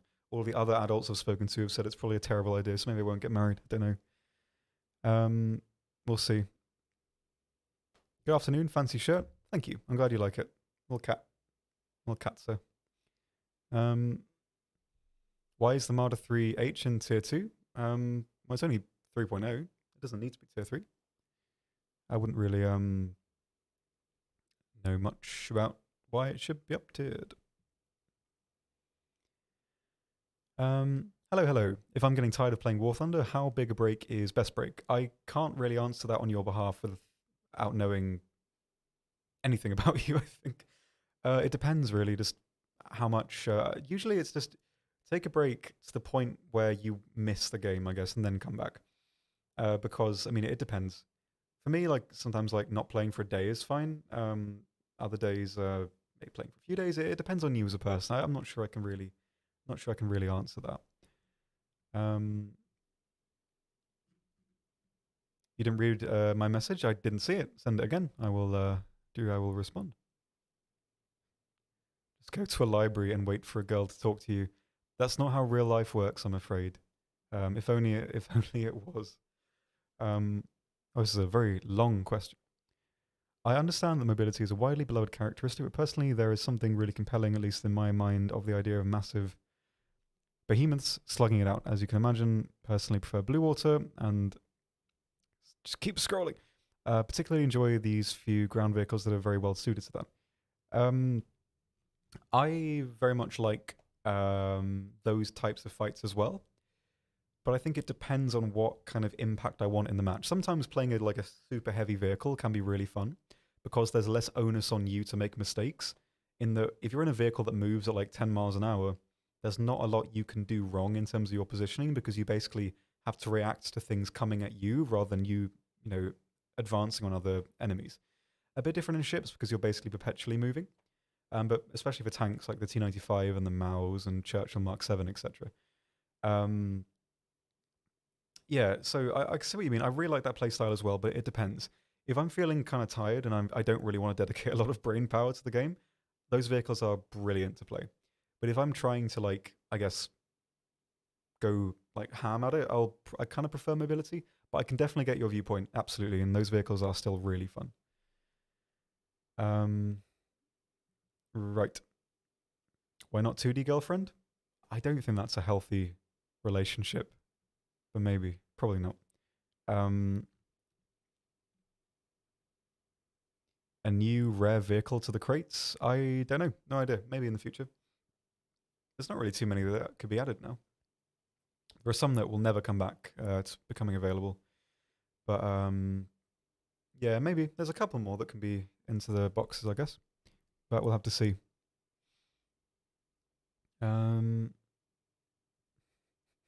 Instructions unclear. Accidentally starved in a library. That's a very good comment. That's some humor right there. I can respect that. That's a big gold star from me, Chief. I'm a fan of that.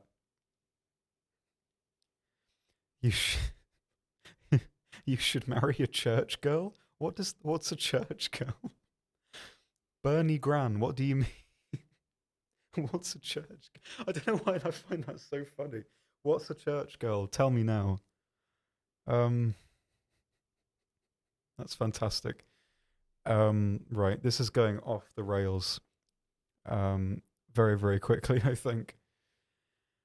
Um, um, goddamn, almost missed stream. Don't worry, you're here now, and that's what matters. Um, how are you feeling when your guides become partially outdated every update? I've thought about this a lot. I thought what I could do eventually is once I've done every kind of guide, I probably need to update a lot of them in retrospect. The older ones, like the Italian guide, I will redo completely because it's just so old now.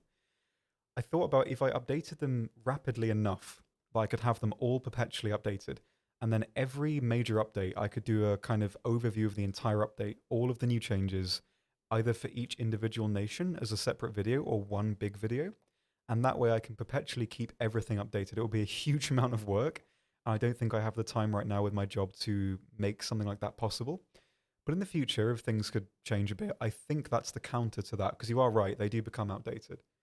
Um, so yeah, it is an issue I've thought about, but I'm thinking about things in the future, different potentials. Um, I found your twin brother. Are you saying that my twin brother is the frog, or you found someone that looks like me and the frog is an element of surprise in your comment? Let me know. Um, what is your favorite type of humor? Um, I assume for an Englander it would but quite die. I assume you mean be quite dry. Sort of. I mean, it's hard to kind of delineate what my humor is exactly because my humor is usually just, um, I don't know. I think a lot of the things that make me laugh is timing, and on top of that, it's just weird stuff. Not in the terms of like, I guess like teehee random humor. I'm not the biggest fan of that, but I don't know. I like stuff that's very unexpected and just kind of a bit random. Like fashion and humor in the future will be randomly generated. I swear. Like shirts will just be phrases that are just meaningless. Like it will be nothing. It will just be letters in order, and that will be fashion. I think it's the same with humor. It's going that way of just kind of um, elements of nothing, and the kind of the absurdity of the randomness of the image is funny to people, and I think that's kind of the way things are going. I don't know. I like a good bit of like a good element of timing, and just some weird stuff. YTF is your channel points named Snegs. Ask Mike. It's just we found in retrospect that sneg is like slang, like internet slang for like I think it's like a for like for snow bunny, I think. And so I think on Urban Dictionary, sneg means like a white girl that's obsessed with like Japanese culture and will dress in like rabbit attire or something. I can't remember. Maybe someone can look it up. Um, but yeah, I think that's what it means. I don't know why. Um, but yeah, it's a combination of snail and eggs, but that's what it accidentally means as well. Your twin brother is a frog because you are a frog boy. Thank you for that. That's a great comment. Fantastic. Um,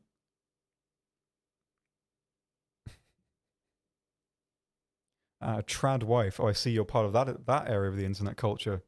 Very good. Um, yeah, I mean, I quite like the countryside, so I'm down.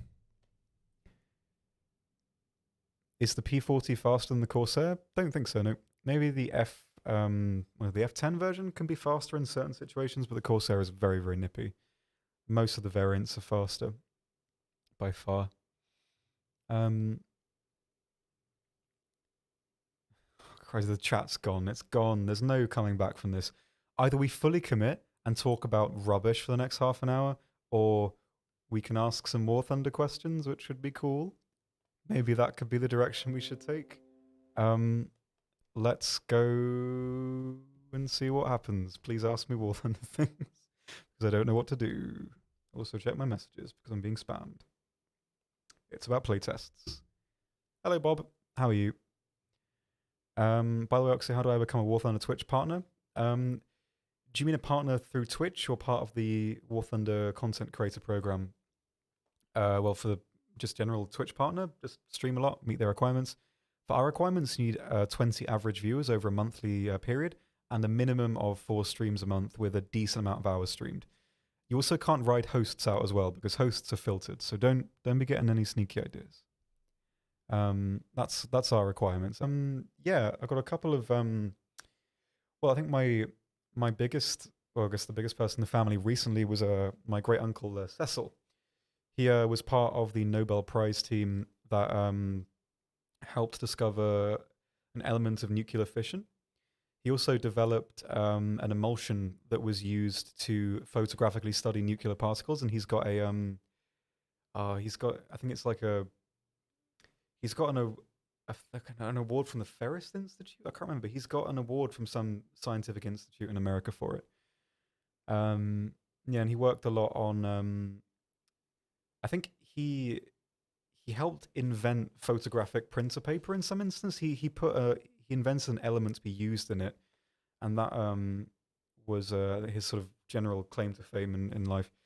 Also, I've got an interesting story actually about my grandpa, who was very scientific. My family, he was a pioneer in hologram technology, and in the 70s he went to Russia to show off this hologram technology, and he went with a male friend, and the KGB trailed him because they thought he was gay. And so apparently, apparently, the KGB tried to set him up in a honey trap with a bunch of dudes to, to try and see if he would like take the bait, but he didn't because he wasn't gay. And that was very, very funny. So yeah, he helped develop very early hologram technology in the 70s and 80s. That made my face go all tingly.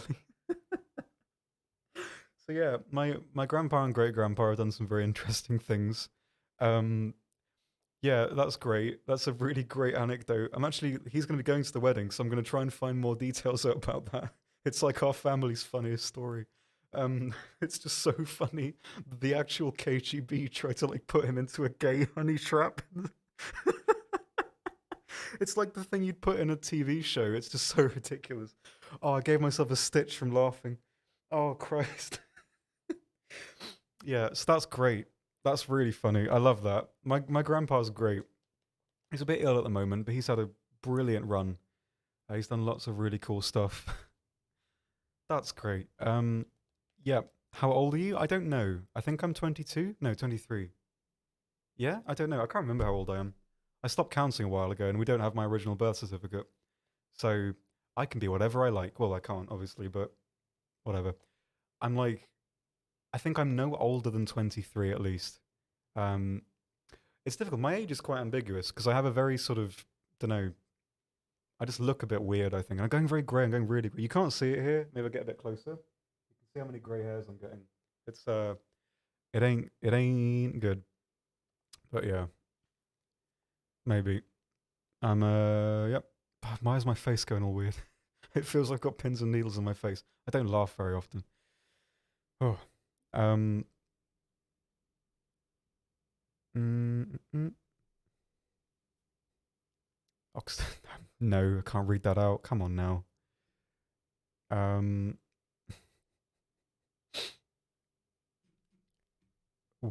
What?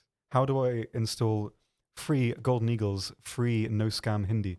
Another very funny comment. You are just coming out with 10 out of 10s today. You're crippling me. Very nice.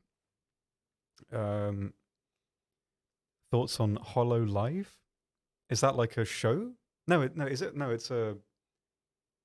Oh Christ, what is that? I know what that is. Is it like a VTuber thing? I don't know. Let me know. I don't know. Um,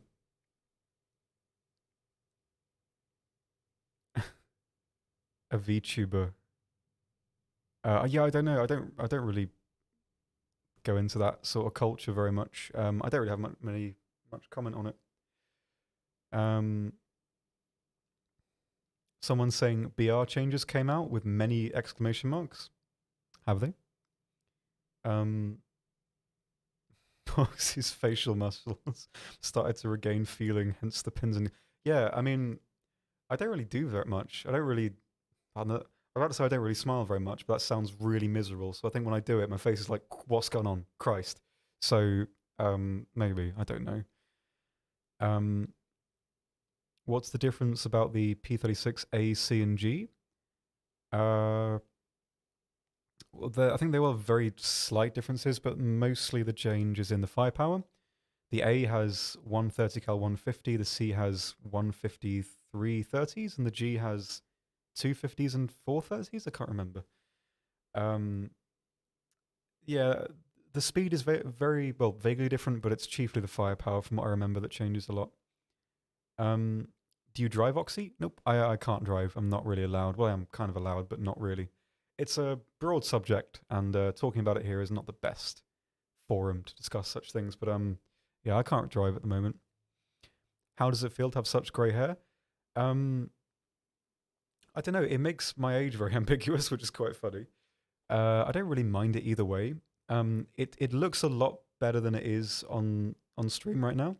If I look at a picture, if I look at myself in the mirror, which I rarely do because it freaks me out, um, I have like there's a big streak I have at the back here that's like almost purely white hair, and so yeah, it's strange.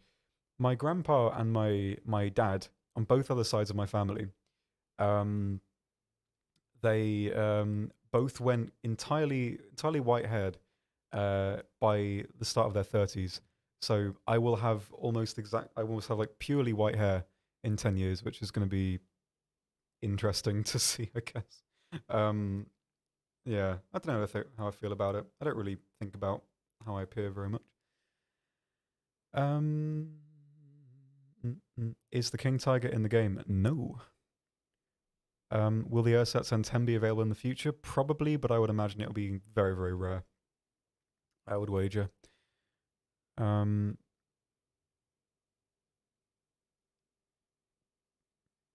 I can't even read this comment. Vampire confirmed. People used to think that about me in school because I have green eyes. I've like quite sort of sharp green eyes, and I've got very pointy teeth as well. But I don't really. I keep my mouth closed when I talk. What did that mean? I don't. I kind of. How can I word this? Because it sounds really weird. It doesn't make sense what I'm trying to say. I mean that I don't. I don't make.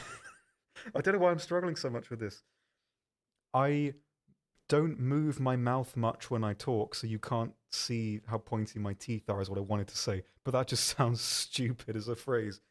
But yeah, people used to sort of say that a lot. I I am very used to this particular comment. It was quite funny. Um, hey, dude, I was wondering which aircraft should start with, as I just started recently. Are you playing RB or arcade? I mean, there's loads of answers to this question, but it depends what you want to do. Are you aiming to play the game long term, like get to the end of the tiers, or just look to have some fun? Let me know. I can try and help. Um, what we got? What we got? Just say that it's dyed white, maybe. I don't know if I'd suit white hair because it would make me look even more pale, and that would be a disaster.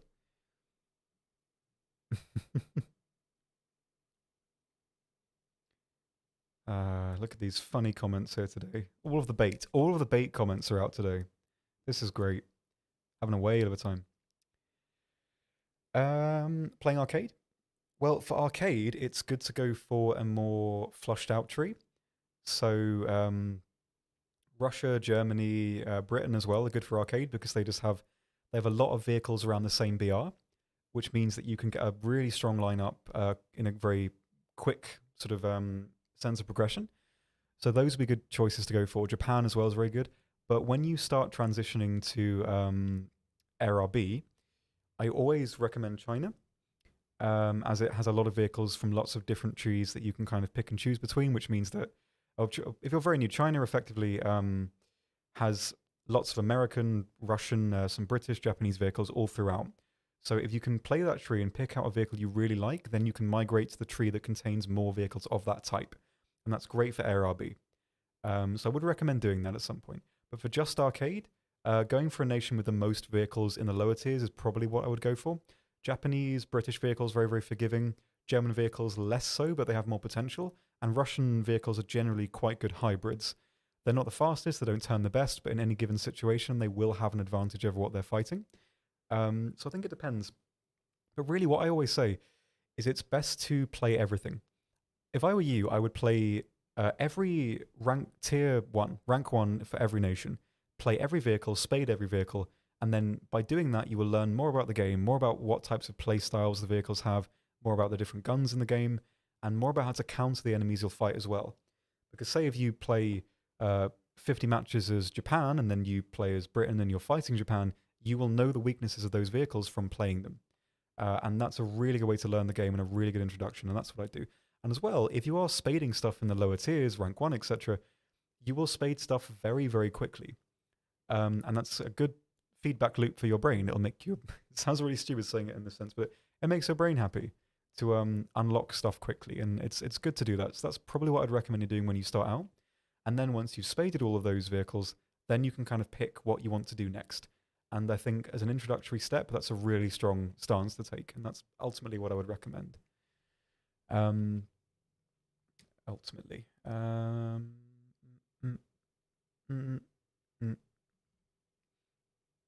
It's making noise now. Do you think I should drink instant glue since I'm lazy to get water right now? Probably not. And I can probably, don't know. I think if I said yes, I'd probably get the channel shut down. That'd be terrible. No, don't drink glue. Christ. I mean, obviously it's a hee funny comment, but don't do that. Drink some nice water. I can't really hype water up, but in any case, it's better than the alternative.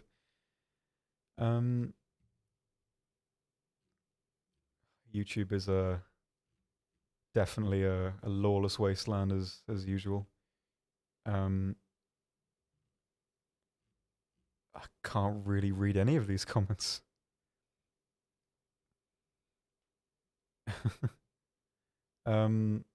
Anyway, would a P51 or Corsair be better for air realistic? I think it depends on the variant specifically. At different BRs, both of them are very strong at their MBRs. For example, the F4U 1C struggles a little bit at 4.7 in its flight performance. Guns are great though.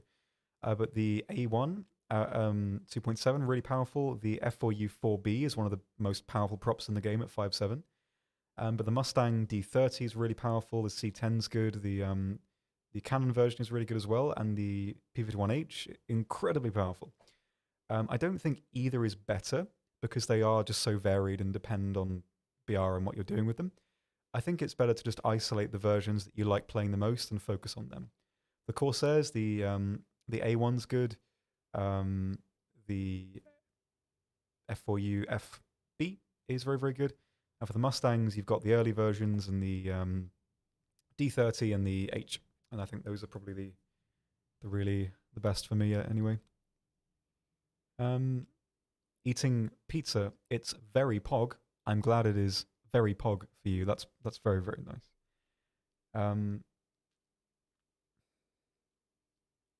What is it? I can't even. I'm trying to isolate anything to read on YouTube right now. Good day, mates, from Jalal there. Good day to you.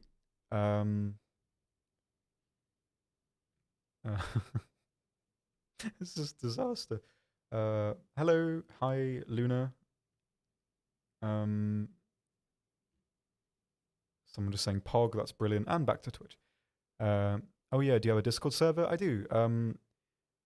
This isn't really the place for me to advertise anything about myself, but I do have a Discord. You can find it in the description of my recent videos on YouTube.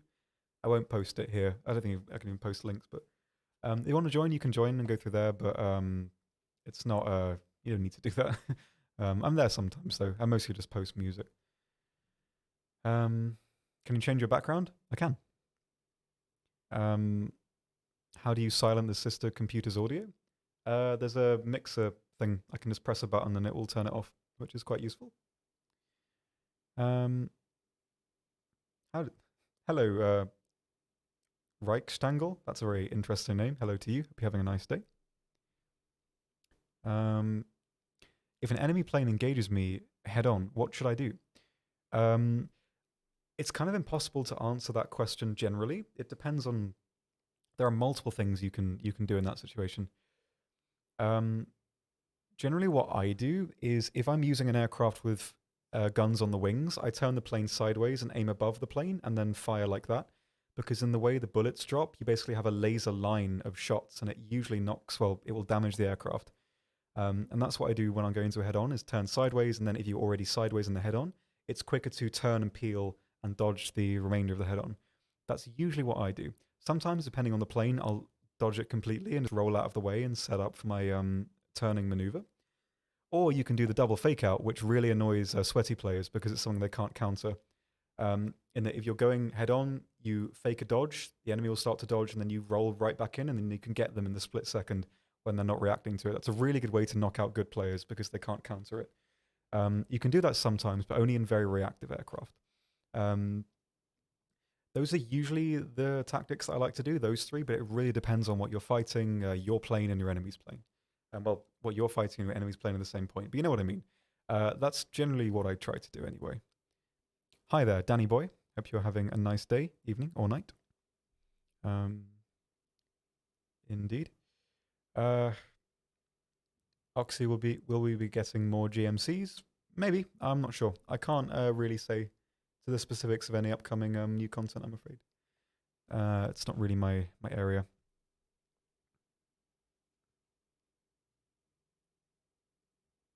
I imagine that in front of the camera is a media team with a script, Lamau. I know it's not true, as we talked about frogs for a long time.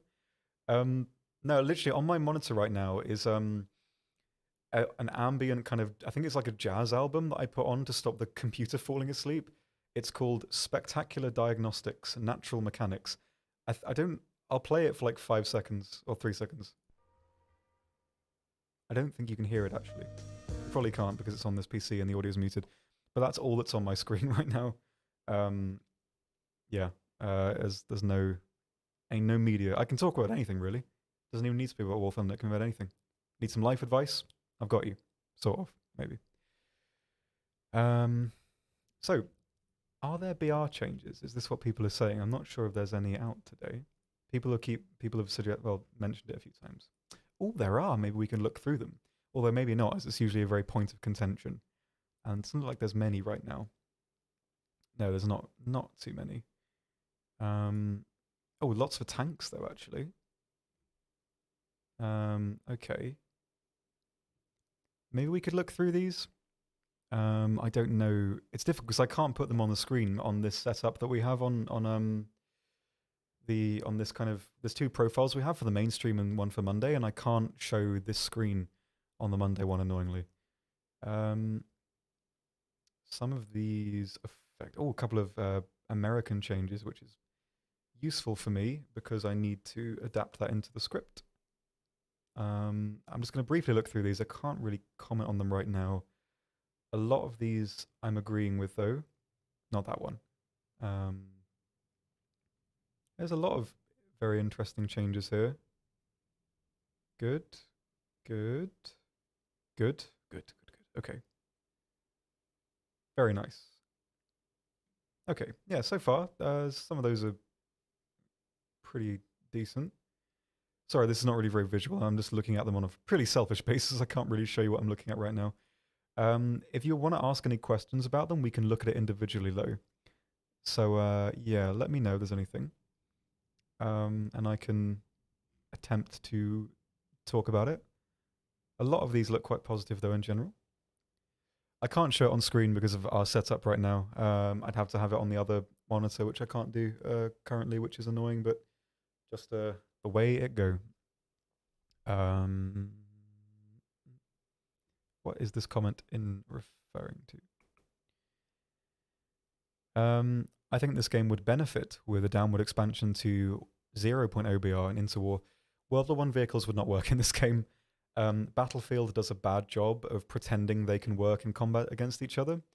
A lot of them would not be able to really do anything. Some would, but generally it wouldn't be fair at all. Planes would work, but not really in this environment. Interwar stuff, maybe, but World War One definitely not. For planes could work, but not for tanks. I think it's more likely to see that in Enlisted. I don't know if that will ever happen. Please don't take that as confirmation. But I think it's more likely to see it on that front. Is there any way to search for a job at War Thunder Gaijin? Yeah, we're hiring constantly. If you're a web dev or you're about marketing, there's positions open right now. You can go on the Gaijin website and apply, and you can hang out with all of us, which is quite fun. You can definitely apply. It depends. There's usually descriptions of the jobs and what's required on there. Excuse me. So you can have a look there and maybe find something interesting. Bye bye. How do I pronounce your name? Michael? Mikael? Don't know. If I'm leaving the stream. Please say goodbye. Goodbye. Hope you have a nice day or whatever.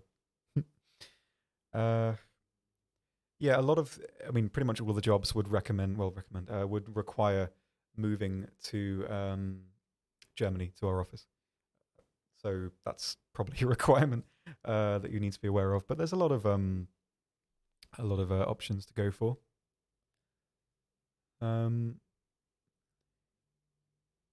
Thoughts on the ZIS 30-11-0? Well, it can kill anything from the side pretty much, apart from the mouse. So I suppose that's justification enough. Gaijin has a German office? Yeah, that's where I am. Hello. I work in the German office for Gaijin. And that's where I spend pretty much all of my time. Yep. Will there be a summer sale on PSN? I'm pretty sure there will be, but I can't really speak of any specifics about it because it's partially out of our control. It depends on what Sony want to do. So I can't really give any ETA or any details on that, but it should be happening from what I understand.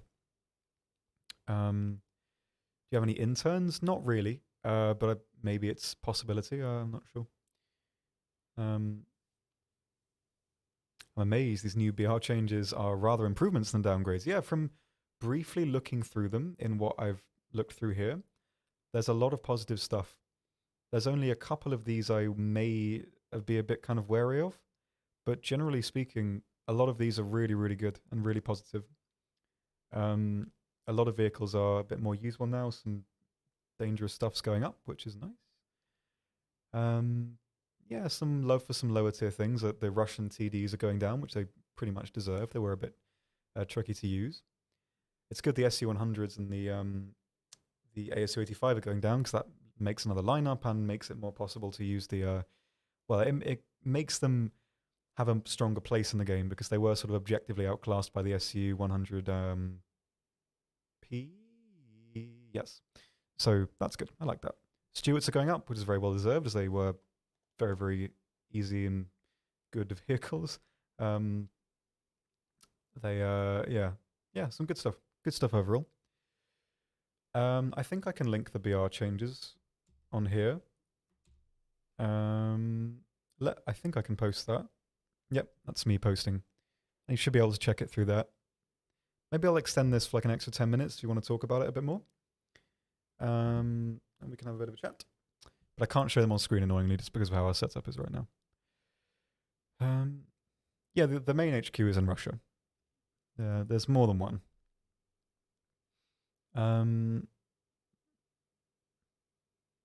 Love the screensaver. Nice. I'm glad you do. I'm a fan of it as well.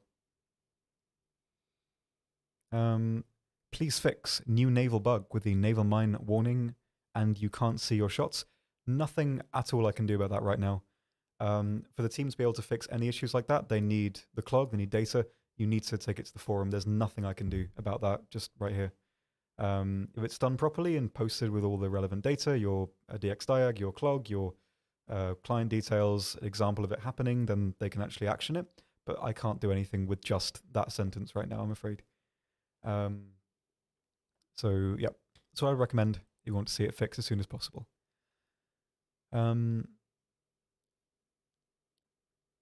What does it mean, HQ?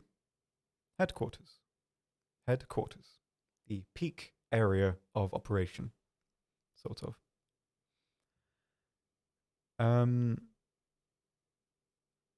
Alternative question: if I were to apply for a job at Gaijin, would I still stand a chance if I were to have purely theoretically said a possibly unkind thing or two about Gaijin in the game chat? I don't know. It's probably fine. But I mean, it depends what you've said, I suppose. But I don't think it would be too much of a problem. This annoying like flick of my hair that's underneath my eye right now. It looks like a really bad monocle. Yeah. What do we have about the game? What fun tanks do you recommend? Oh, actually, this is brilliant. I have just received a message from one of our senior tech mods that this issue with Naval that you've just mentioned is known and being fixed currently. Thanks for that, dude. I appreciate the message. So yes, rest assured, being worked on. See, the team are on it. They're on it, dude. Seriously, we have some of the most hardworking people I've ever met on the tech team in general. Like as soon as there's an issue that's pretty dangerous, the dudes are on it. They're like vultures, but good vultures. Good vultures sounds like an indie band name. I like that. Yeah. Mondo respect to those dudes. Always. What does this say? I can't even read. Can't even read what this says. I don't know if it's my brain breaking or if this is just this is just written in another language and I've failed to understand it. Will there be higher ranking vehicles than rank 3 in the Warborn shop? I don't think so, but I don't know. It's not really my place to say, but I would imagine it's unlikely.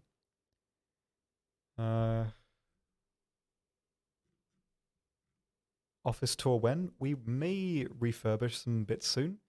I think at that point we'll probably maybe do a tour, because that could be quite fun.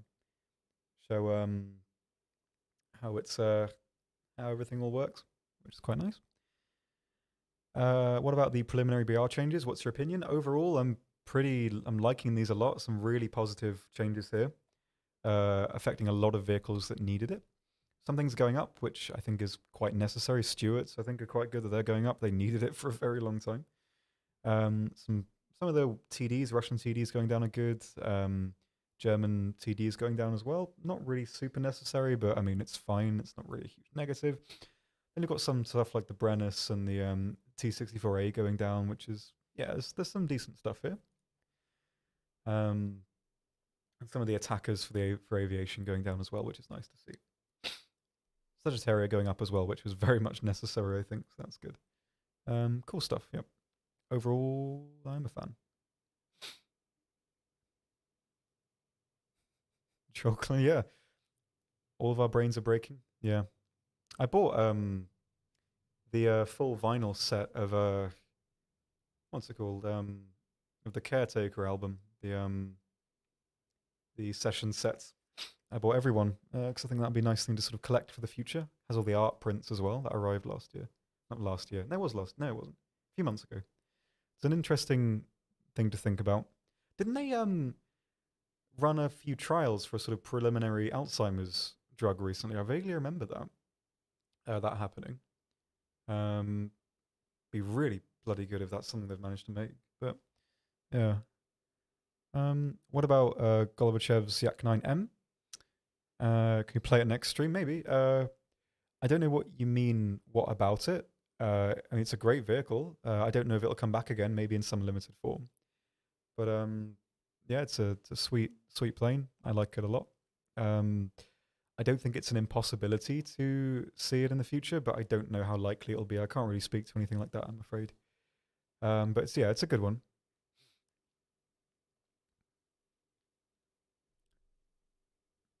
Yeah, maybe the XP50 can be spoken about because that thing is incredibly easy to use. And I think a lot of the aircraft changes right now, there's not really many of them. I imagine more will probably come. I don't know though. So I'd probably, yeah, put some suggestions out. I would back that up, I think. I don't know the data. I'd have to ask about that. Maybe it is justified it's not going up, but very powerful aircraft, so maybe we'll see. Hmm.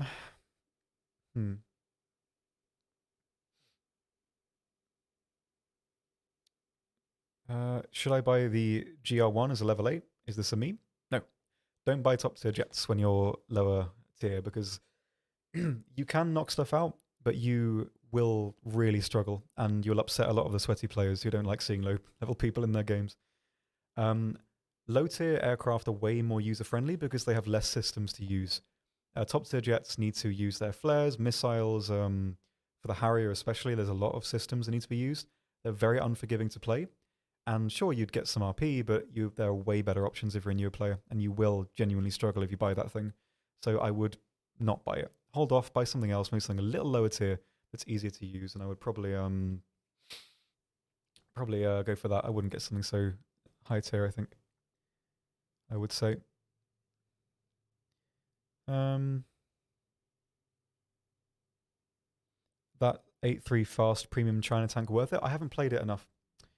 I don't know. But I mean, it's a good vehicle because it's versatile. It works in an up tier. It's well, again, mobility always works. Guns good, thermals. I mean, you are well equipped in that vehicle to take out anything really on any map, any BR. So I think it's a good product in that sense, but it is expensive. Maybe wait for a sale. But I think it wouldn't be a mistake to buy it. It's a good vehicle in a good place and has a good lineup too. So yeah, I think so.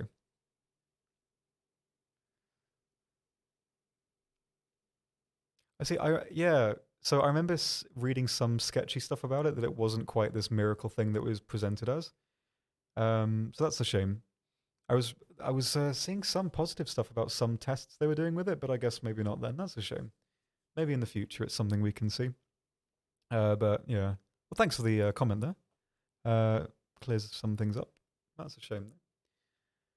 Where can we see these new BR changes? On the forum, you can see it, or you can go to the I guess the Reddit if you want to get the link quicker, because it's posted there as well. Interesting changes. Nice. Anyway, I think we should probably be rounding down. Winding down is the correct way soon. In a few minutes, as we've nearly been going 2 hours. I have been going over 2 hours, but the countdown sort of supersedes that time. And then we can, well, leave it for today, I think, in a few minutes. What do we have? Some final questions to round off the day. War Thunder vlog, Gwen? Probably not. I mean, I probably wouldn't do one of those. If it recommends filming my face, no thanks. That ain't me. I can just about see my face in the corner of the screen if I look to the left. And no, not for me. I don't like seeing. I need an answer within the next 60 seconds. How do I fly a plane that no longer has a vertical or horizontal stabilizer? Flap management. Lower your speed, flap management, and if you switch to find a keybind to set up a full reel control, the instructor will level the flight off a lot easier if you're in realistic, usually joystick control, but it can help with controlling it like that. Maybe try. No promises though. It depends on the damage in the aircraft, but that can work sometimes. Last question about your grandpa. How old is he? I think he's just about 80 now. My grandpa.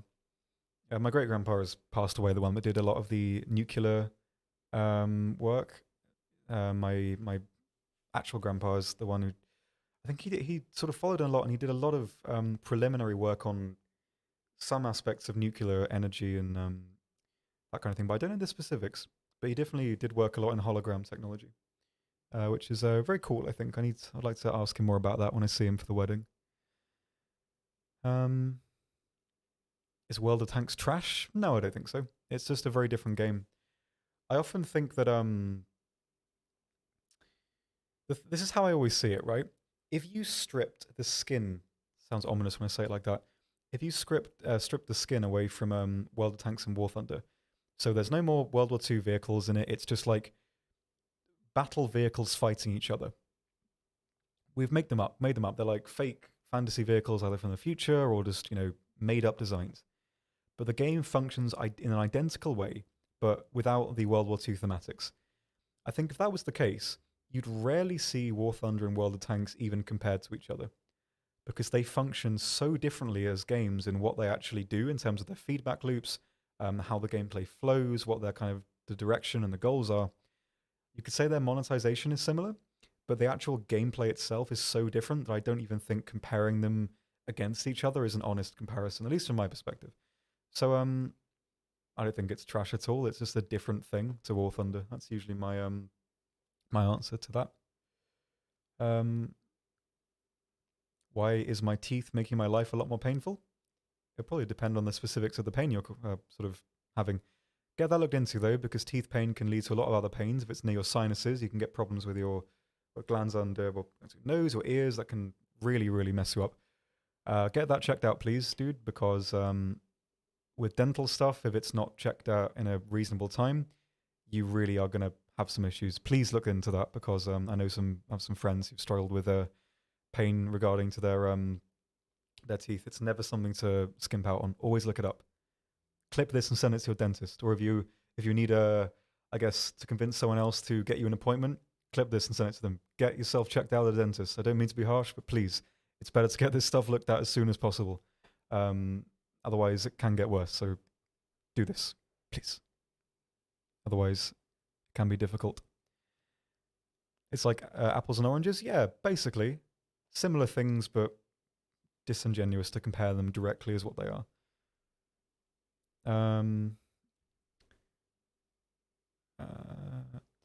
Sorry if I missed your comment there, Zephyrot. Don't know how to say that. Sorry if this is a stupid question. I asked about it an hour ago and got no answer. Is there any endgame stuff? There isn't right now, but that would be a good option. I've always liked the idea of if you unlock every tank in a tree, you'd get like a special vehicle for it. That could be nice. There's nothing in the game like that right now. But maybe in the future, I have no idea. But it's an interesting idea, and I quite like that. I'll do one more question, and we will toddle off for the day. Any tips for motivating myself to grind? Well, the best thing to do is supplement your grinding progress. So if you want a top tier vehicle, I don't want to say that, your goals are wrong. It's not my place to say that, and I can't say that. But aiming for something that's achievable in a short time period is a much better thing, a much better way to go. And at the same time, getting camos and spading stuff is one of the best ways to improve the feedback loop of going through the game. Because if you spade something, you're completing it, and that way you are making passive progress. If you're just playing the same premium over and over, you're not seeing that passive progress. You're seeing a little bar move a tiny bit. If you're spading mainline vehicles, you're constantly getting progress. You're making your vehicles more powerful, and in that sense, your progress has tangible reward and effect. So if you have a really good game in a tank, you can get a new round for it, you can improve its mobility, and that way your actions you have feedback for your actions, and it's positive feedback.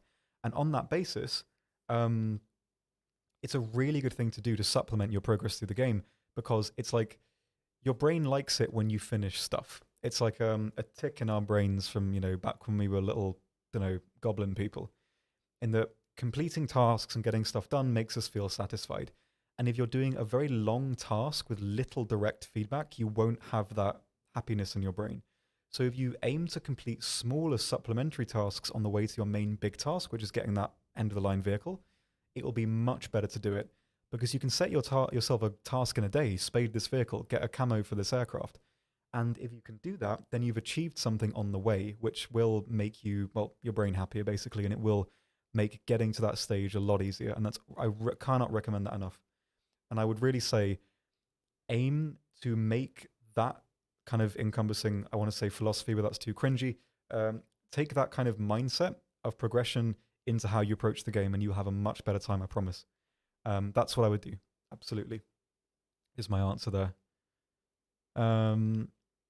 Please grow a slight beard. XD. We've got an XD. We've got an XD in 2021. Let's go. You look 14? No. I can't really take offense to that. I can't really grow much facial hair. It doesn't work, which is fine, I suppose. I'm not really that fussed either way. Thank you for your comment, though. That's very, very, very nice. Go on, then one more. What is your favorite marketplace skin? I like the skin on the captured German T-34. That's a really nice one. And Bob's skin. Bob's skin for the Phantom's very good too. I think that might be my favorite. I just like the color scheme. That's really nice. Um, yeah, maybe that one. I think. Uh, hmm. There might be another one, but I can't really pick a favorite on top of that. But yeah, maybe that one. I like that. Uh, hmm. I'll do one more then. Oh, I want to. I can't. I'm rubbish at ending stuff.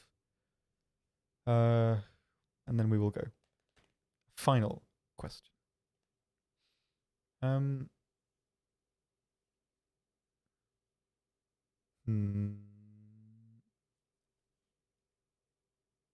Trying to find a good one. Why in the world is the Leopard 2K going down? Probably because it's difficult to keep alive when compared to other tanks at the tier. So on that basis, it's very easy to misplay it.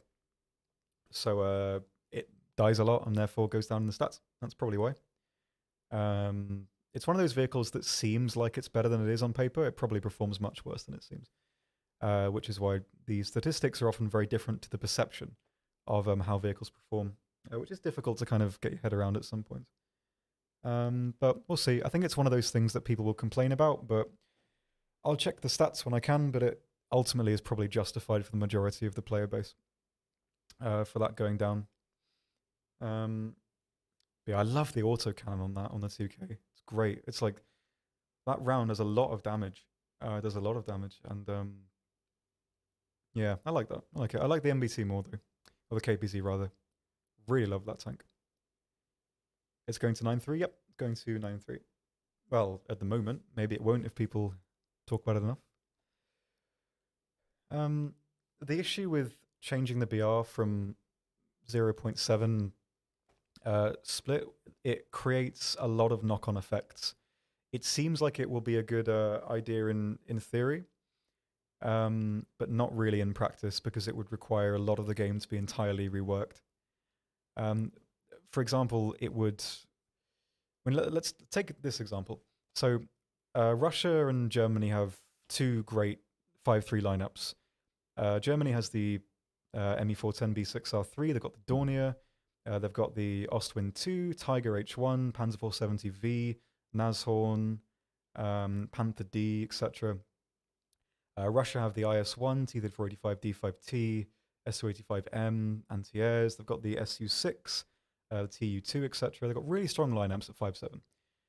They could only get up tier to fight 6-0. And I believe there's only about 7 6-0 mainline tanks in the entire game.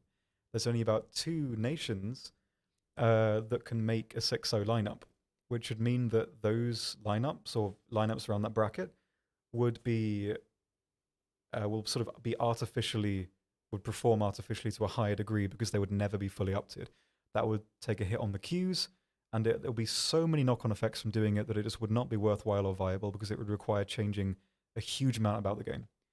And it's not as good an idea in practice as it seems. There's probably different things that can be done to around that idea, but for the time being, it would cause more damage than it would benefit, generally speaking. We'll see. How much digit are your hours in War Thunder? I can't tell you. It would spoil the game. Um, we'll see.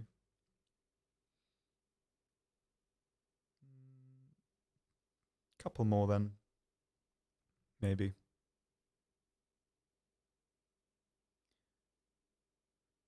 Why is Japanese armor made of 30 millimeters of paper?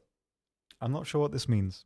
If you're trying to say the armor's bad in a sort of analogy sense, some tanks don't have very much armor. Some are okay. Not really much else I could say about that. Hello, Savory Chocolate. I am just about to end the stream in a few minutes, but thank you for being here. Cold or hot tea? Hot. Otherwise, I'd drink something else, I think. That's usually yeah. That's my line of thinking anyway. If I'm drinking cold tea, I might as well drink a soft drink or something, I suppose. Um, hmm. I'll do this final one then. In the next BR changes, the Panther G and F are going to switch BRs. Any thoughts? I think it's fine. I don't think the A and G need to be 5/7, but it makes more sense it's this way around, as the G offers very little over the A and the F. The F at least functions to a different play style, in that it's more of a sniper, reloads slightly quicker, uh, optical rangefinder, stronger armor at a distance. So it does offer more in that sense, and I think it's fine at 6.0. The G was completely redundant where it was. There was no point of playing it. At least at 5.7, it now gives the vehicle an actual place in the game and it can be used effectively. As before at 6.0, there was no reason to really use it, basically. There's little lineup it can be used in, and 5.7 is so strong that you don't need to. Panther A is really better functionally anyway. The biggest example, well, the only really benefit of using the G is that the side armor is slightly better, so you can get away with fending off some overmatching angles with the slightly angling it. But generally speaking, I think it's there's not really much. I mean, the chin block of armor is fine, but it's still not hugely reliable. It makes penetrating easier with some rounds anyway. Yeah, that's probably what my answer is. I would keep the stream going longer, but my voice starts to degrade after a while. I'm not really used to speaking very much. So when I speak for too long, it just cripples my voice and it will start breaking a lot more than it does. So usually 2 hours. Plus, I think people start getting bored after a while anyway. So I sort of run out of things to say. And I ran out of tea as well. There's none left. I finished quite early today, actually. Terrible. Yeah. Has Gaijin ever considered Silver Lion Talisman? Don't know. Maybe, maybe not. Maybe there's reasons for why it's not here. I can't really say. Maybe suggest it. I'm not sure.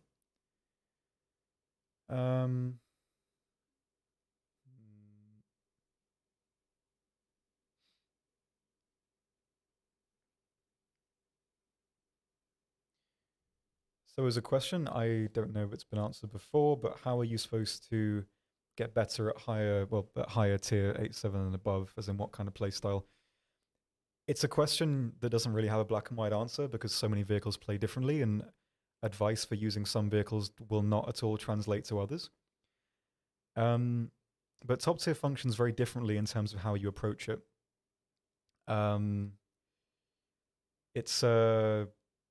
It's difficult. I mean, the way I always look at it is that lower tiers are more varied in the gameplay, in that you will see an enemy and you'd need to approach it in a different way. Top tier levels the playing field in that it nullifies very particular advantages of some vehicles. And basically, the majority of your success is based on map knowledge and reaction times. If you can click on the enemy tank faster than they can click on you and you're in a good position on the map, you'll win because your rounds are basically neglecting all armor. And it works a lot on that basis as a general question, which means that a lot of the skills you learn up to that point don't necessarily translate very well. So it's just map knowledge, reaction times, and luck. Really, there's nothing else to kind of streamline your behavior. In that you can get a good player, a competent player at top tier playing 10 different vehicles and they'll likely perform similarly because every vehicle is designed to an apex of what those vehicles are. So they have pretty much the same drawbacks and advantages. And that obviously you can try and semantically call me out on getting one of these. There's examples that don't quite fit into this, but generally speaking, every top tier vehicle has the same strengths and weaknesses and the same weaknesses in armor. Some have different ones. I know it's not for every single one, but the majority is that top tier vehicles have a weak breach, turret ring, driver's port, or lower plate. Some of them don't. The majority of them do, which means that they are basically reskins of the same vehicle with slightly different like firepower and slightly different mobility. So you are using vehicles that are very similar all the time, which means that the playing field is very level and enemies are conditioned to know exactly how to counter you. In that if you see a top tier tank, most of the time, if you aim next to the gun, you'll disable them. There's no variation in the gameplay apart from that. Well, there is obviously, but if you look at it, if you strip everything out of it and look at it in a very bare bones level of game design, it's very much like that. And on that basis, you can't really teach someone exactly how to get better at it because it depends chiefly on the vehicles that you're using, and you just really need to know where to put your vehicle in a way that it can react to enemies around you using your thermal, aiming well for ammo or crew layouts, and really just clicking quickly, and it's levels it off. It's in the same way that low tier works to the same basis. A lot of the vehicles are very different, but because no one has very much armor, no one has very much armor. What a horrible sentence that was. My brain's going a bit. Because every vehicle is very lightly armored. If you click faster, you'll win effectively. So just reaction time, knowledge of vehicles, and map knowledge. Basically, yeah, that's the cornerstone of, or basically the trifecta of getting better. Is knowing what you're fighting, knowing where to click, and knowing where to put yourself. Everything else is supplementary. Like for low tiers, you can be playing, I don't know, the M4 Sherman, and you meet a KV-1 that's slightly angled. You can't approach that in the same way as any other vehicle. And that's I could use that example for anything. There's so many examples that function on that basis of different ability. But yeah, the transitional period between the end of, I guess, the armor meta and the beginning of, terrible name, but the, say, technology meta is very, very steep, and it changes a lot because you approach vehicles differently. And so, a lot of it really is just reaction knowledge and reaction times and map knowledge. There are other things that go into it, but yeah, there's that's sort of the crux of it, which is also why it's never a good idea to buy right into top tier with a premium, because you'll be playing against people that know where to put their vehicle and know where to click on you. And that's a pretty big change. Well, change. It's difficult to counter an enemy in that particular, well, who knows what they're doing in that sense. So it's difficult. It is difficult. I'll go until 5 then. We'll do that. Why not? Just so I can annoy a couple of people. That'll be fun. My man, I mean, I'm sure everyone is enthralled at your tooth pain, but it's probably a good idea to sort that out and not tell the chat about it, because this is not good, dude. Look into that. Yeah, but Gaijin is advertising the XM1 in terms? Yeah. Why would they not advertise products? That's how products work, my good friend. Regardless of how, effective they are for you as a person, they're there to be bought. It's the same way with literally anything in life, Things are advertised to you regardless of whether they're suitable for you or not. It's just the way it works. I mean, there's no pressure to buy it if it's advertised. I mean, it's a very strange thing to say, ultimately, I think. What's your favorite theme? I don't know. I like the Russian victory theme. That's a lot of nostalgia for me. I quite like that one. That's very, very good. It's tea with Oxy. Where's the tea? The tea's finished, sadly, but it was in this cup and this thermos here. But I hoovered it up quite quickly, actually. So yeah, it's a very hydrated kind of day, which is great. Although tea is not really the best thing for hydrating, I suppose. Nevertheless, it's been nice.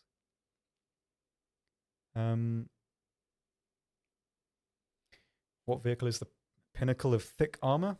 Well, I suppose, but probably a T95, something like that. Has a very reliable armor in certain ways.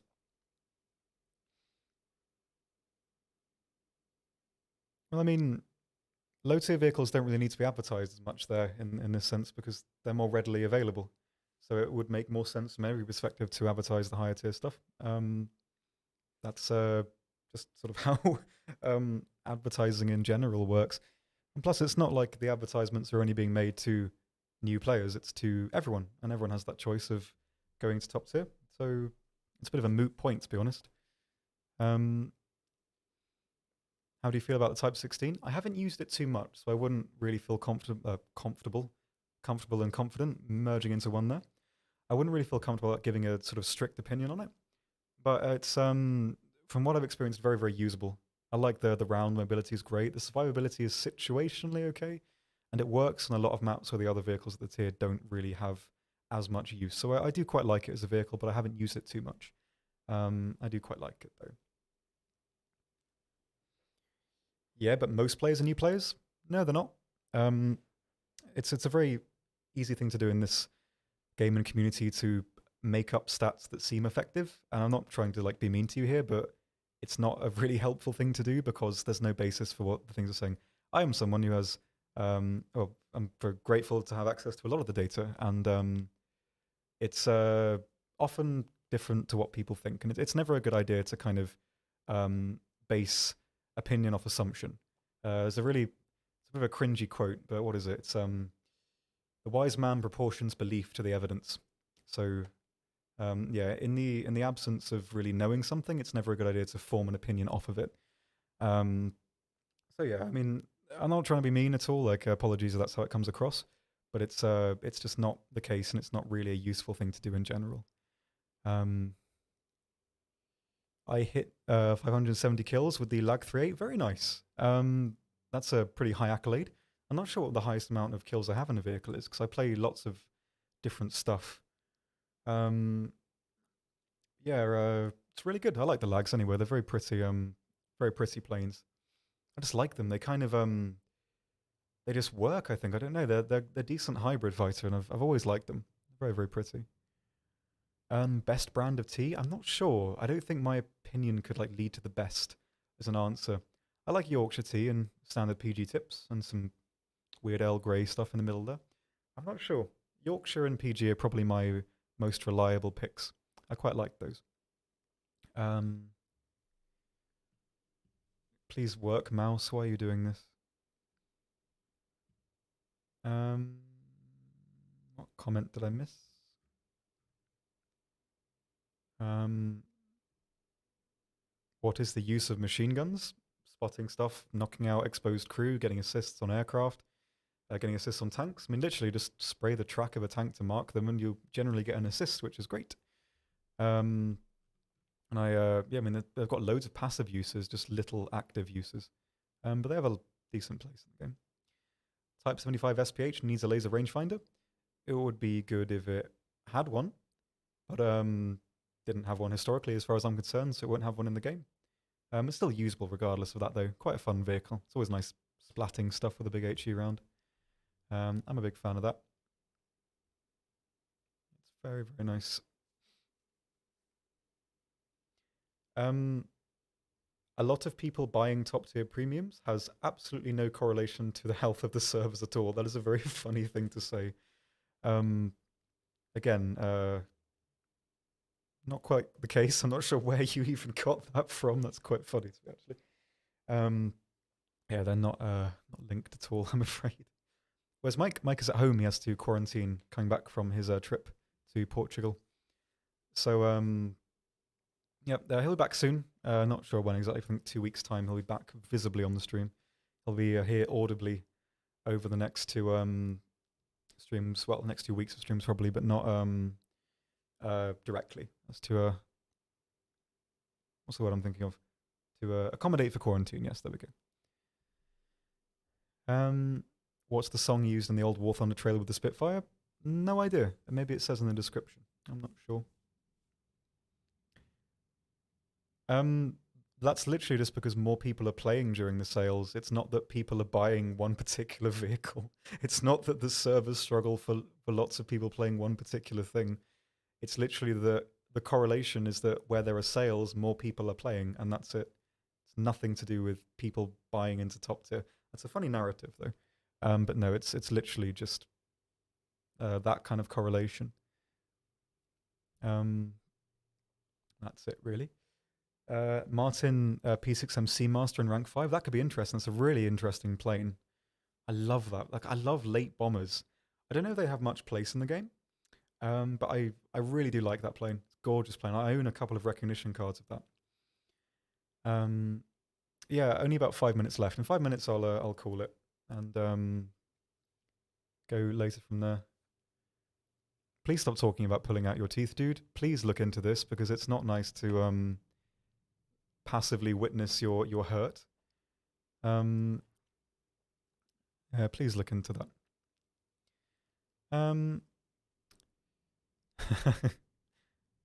You're tired too? Yeah, I get you, dude.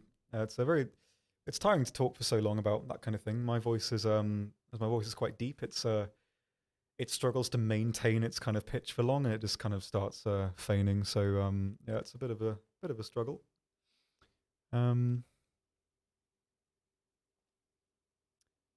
Hey Oxy, I need your help. For some reason, I lost all my War Thunder vehicles. That's not something that can feasibly really happen. Unless you're logging in with the wrong account. You can go to support, but that's not really, in any case, an incredibly common thing to happen. Go to support. That's basically all I can say to you right now.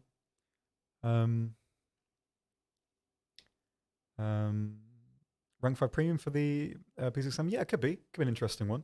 It's nice to have those sort of interesting vehicles as premiums, I think. I don't know, it's gorgeous. I love it. I love those kind of planes. It's yeah, it's nice. I just like that kind of thing.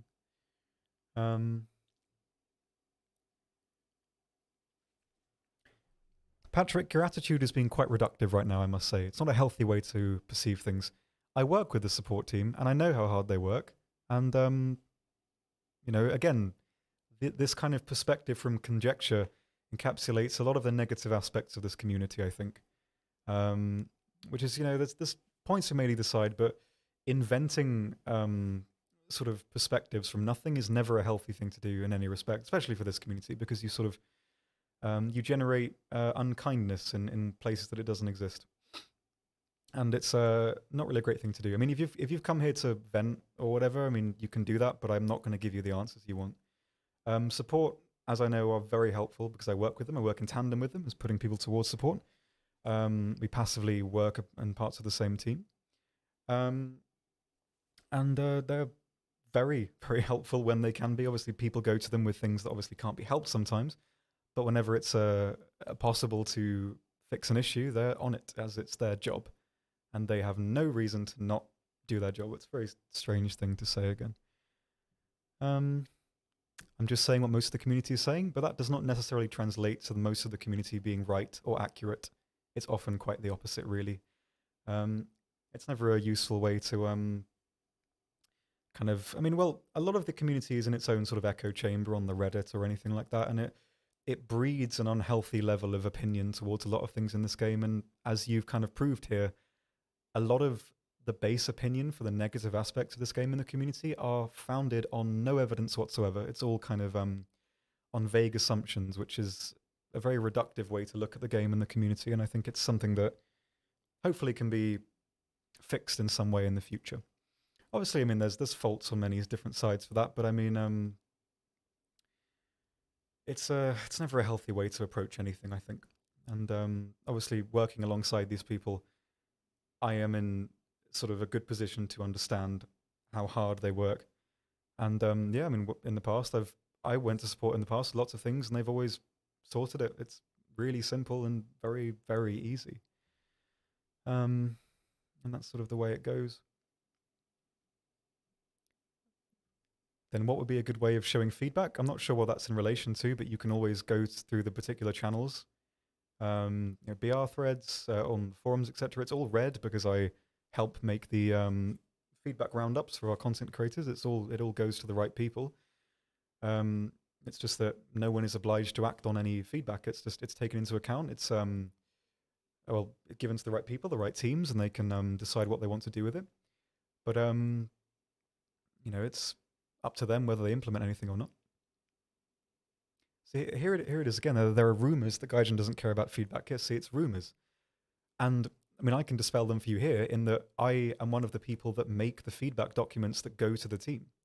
I do it specifically for our content creation team, but from all over the place as well. When we have BR changes, we, compile feedback, we forward it on to the right people, and it all goes to the right people to action change. But just because if you make a feedback point and it's not implemented into the game, it doesn't mean that it wasn't looked at. It just means that the people who make the decisions decide that it wasn't right for the game.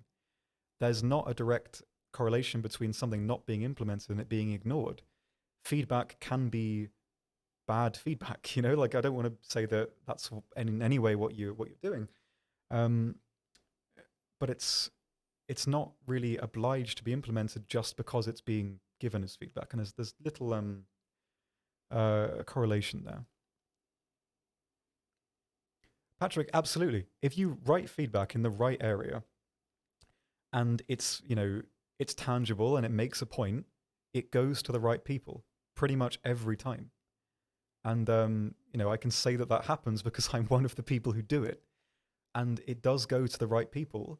It's just that there are some elements of feedback that just wouldn't work for the game, and those things can't be implemented. And it's not that the team are ignoring anything you're saying; it's just that it doesn't really work. It just wouldn't really work for the game, and therefore not going to be implemented. It depends entirely on the nature of the feedback itself. It's like, I'm sure you can appreciate that there are a huge people of well, in this game that think like the Tiger H1 should go to 4.0. Obviously, it shouldn't, and that dilutes the feedback in all respects. But the right feedback does go forward. It's just that some aspects can't because they wouldn't work for the game, but it does all go to the right place. That was a comment I missed. Extraterrestrial, please go to feedback to support. Either you're making this up and you're trying to get a tech treaty for free, or this has genuinely happened. I don't know. Go to support, send them your login information. They will have a log of your account and all the activity on it. If it is indeed true that you have lost all your progress for a reason, they can potentially restore it, I think, but there's nothing at all that I can do right now. Please go to support. They'll give you a ticket, give them all your details, and they can help you out. There's not really much else I can do right now. Yeah, Patrick. See, there's a lot of very interesting feedback perspectives, especially for vehicles and that kind of thing. And yeah, I think as well, especially in this community, there's a lot of people that will make comments in anger, and I think that further dilutes a lot of it. Because if your job is all day, every day reading what are effectively rants from unhappy people, it's gonna be difficult to really siphon through to get the best, most tangible aspects of feedback. So, the more reliable feedback that we can get in any aspect, the better. And the R3 isn't overlooked at all. I've seen the data on the R3, and I can say to you now that it's not excuse me, it's not performing as well as people think it is. It's performing well, and maybe it will go up in the future, but there's always more to it, and confirmation bias and what you see happening never gives the full story. There's always more to it than that. Obviously, I can appreciate that this is an annoying perspective to have, because what this effectively is me saying, hello, I'm on the other side of the fence, I can see more data than you, and I can safely say that because of the data I can see that you can't, that you're wrong. And I can fully appreciate that it's an annoying thing to experience, because I can't explain to you why I can, have a strong opinion on these things when I can't show you the reasoning. The example I like to kind of give for this is, it's like, it's such a stupid analogy, so bear with me. But it's like the argument of the flat earth, where if left to your own devices, you can stand on a mesa or whatever and look out to the horizon, and you can see with your eyes and say, well, it looks flat. Therefore it is, because this is all I can see. But people within, more ability to, go up to space and, get a better view of what's going on, say, well, actually, because of what we can see, it's like this, and it is actually round, sorry. And there's no way to convince to those people unless they're directly there, physically witnessing the conclusion of evidence. And it's a stupid analogy to compare to something as trivial as this, but it's in the same vein, and I can appreciate it's hard to have your conclusion when you can't see the evidence that it's coming from. But the people who make the decisions are in possession of basically all of it, and they can make very well-informed decisions for the overall health of the game with those. It's probably not the answer that anyone really wants to hear, but it's just the case, really. It's just or works like that. Um, yeah, Mr. Extraterrestrial, I'm not sure I really believe what you're saying at this point. If you're trying to get me to just give you a free account, it's not going to happen. Um, yeah, either go to support if you're genuinely being honest, because they will help you, or if you're just trying to get free stuff, I can't help you, I'm afraid. Um, anyway, we're over the line now. So I should probably cut it for today. We're 20 minutes away from 3 hours, and my vision's fading a bit, which it does often because I haven't drunk enough water today because I'm useless.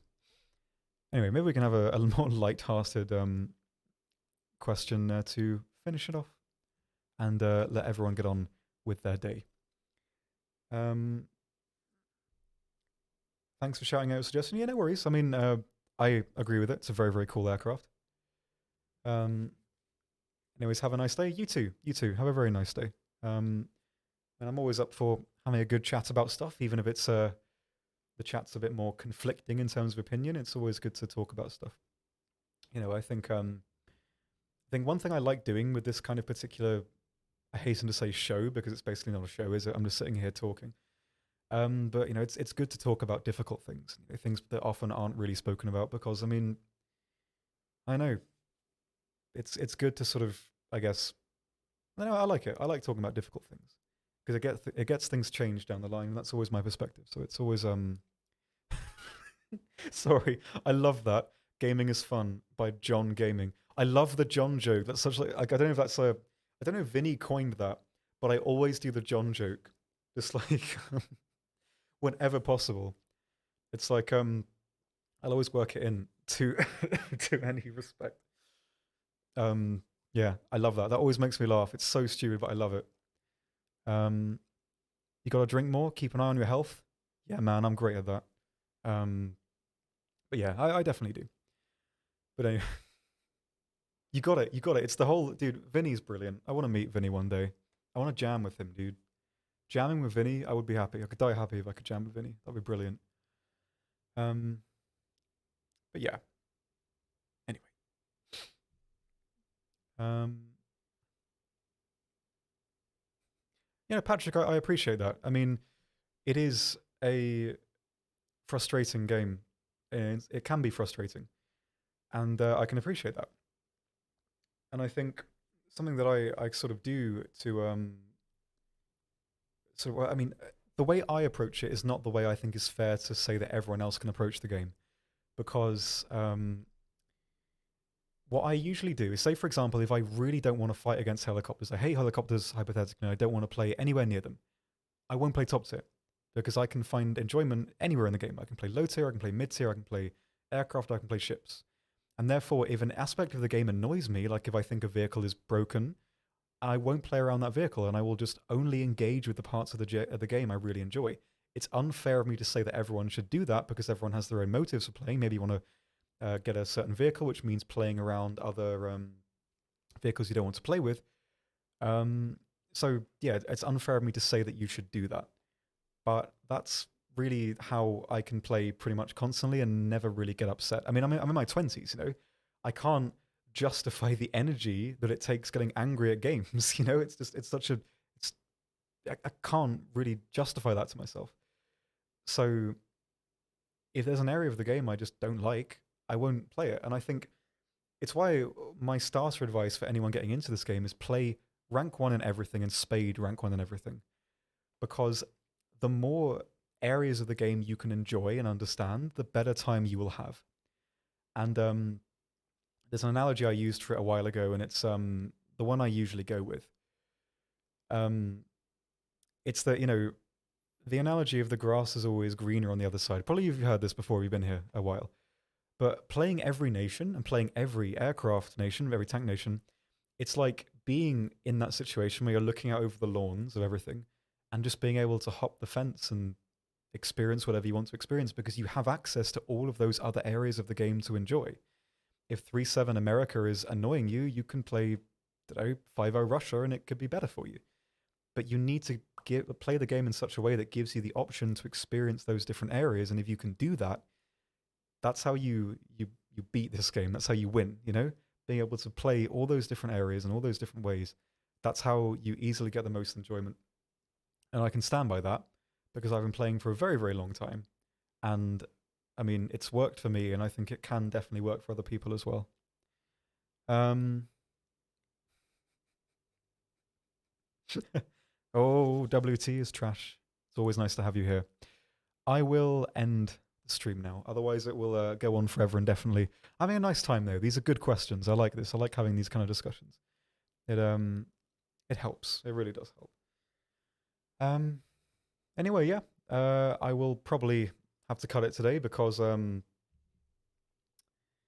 getting very late and I have more things to do today. So I will see you all later. Thank you all very, very much for coming here and asking your questions. And sorry if I didn't get to your particular question. It's there's a lot of them sometimes, and sometimes my answers are quite long-winded, and I miss some stuff. Um, but yeah, thank you all very much for being here. I hope you've enjoyed it. I will be here again next Monday and on Thursday and Friday as well for the regular streams. And yeah, hope you have a lovely week, and I will see you then. Have a lovely day. Bye bye. Where's the button? There's the button.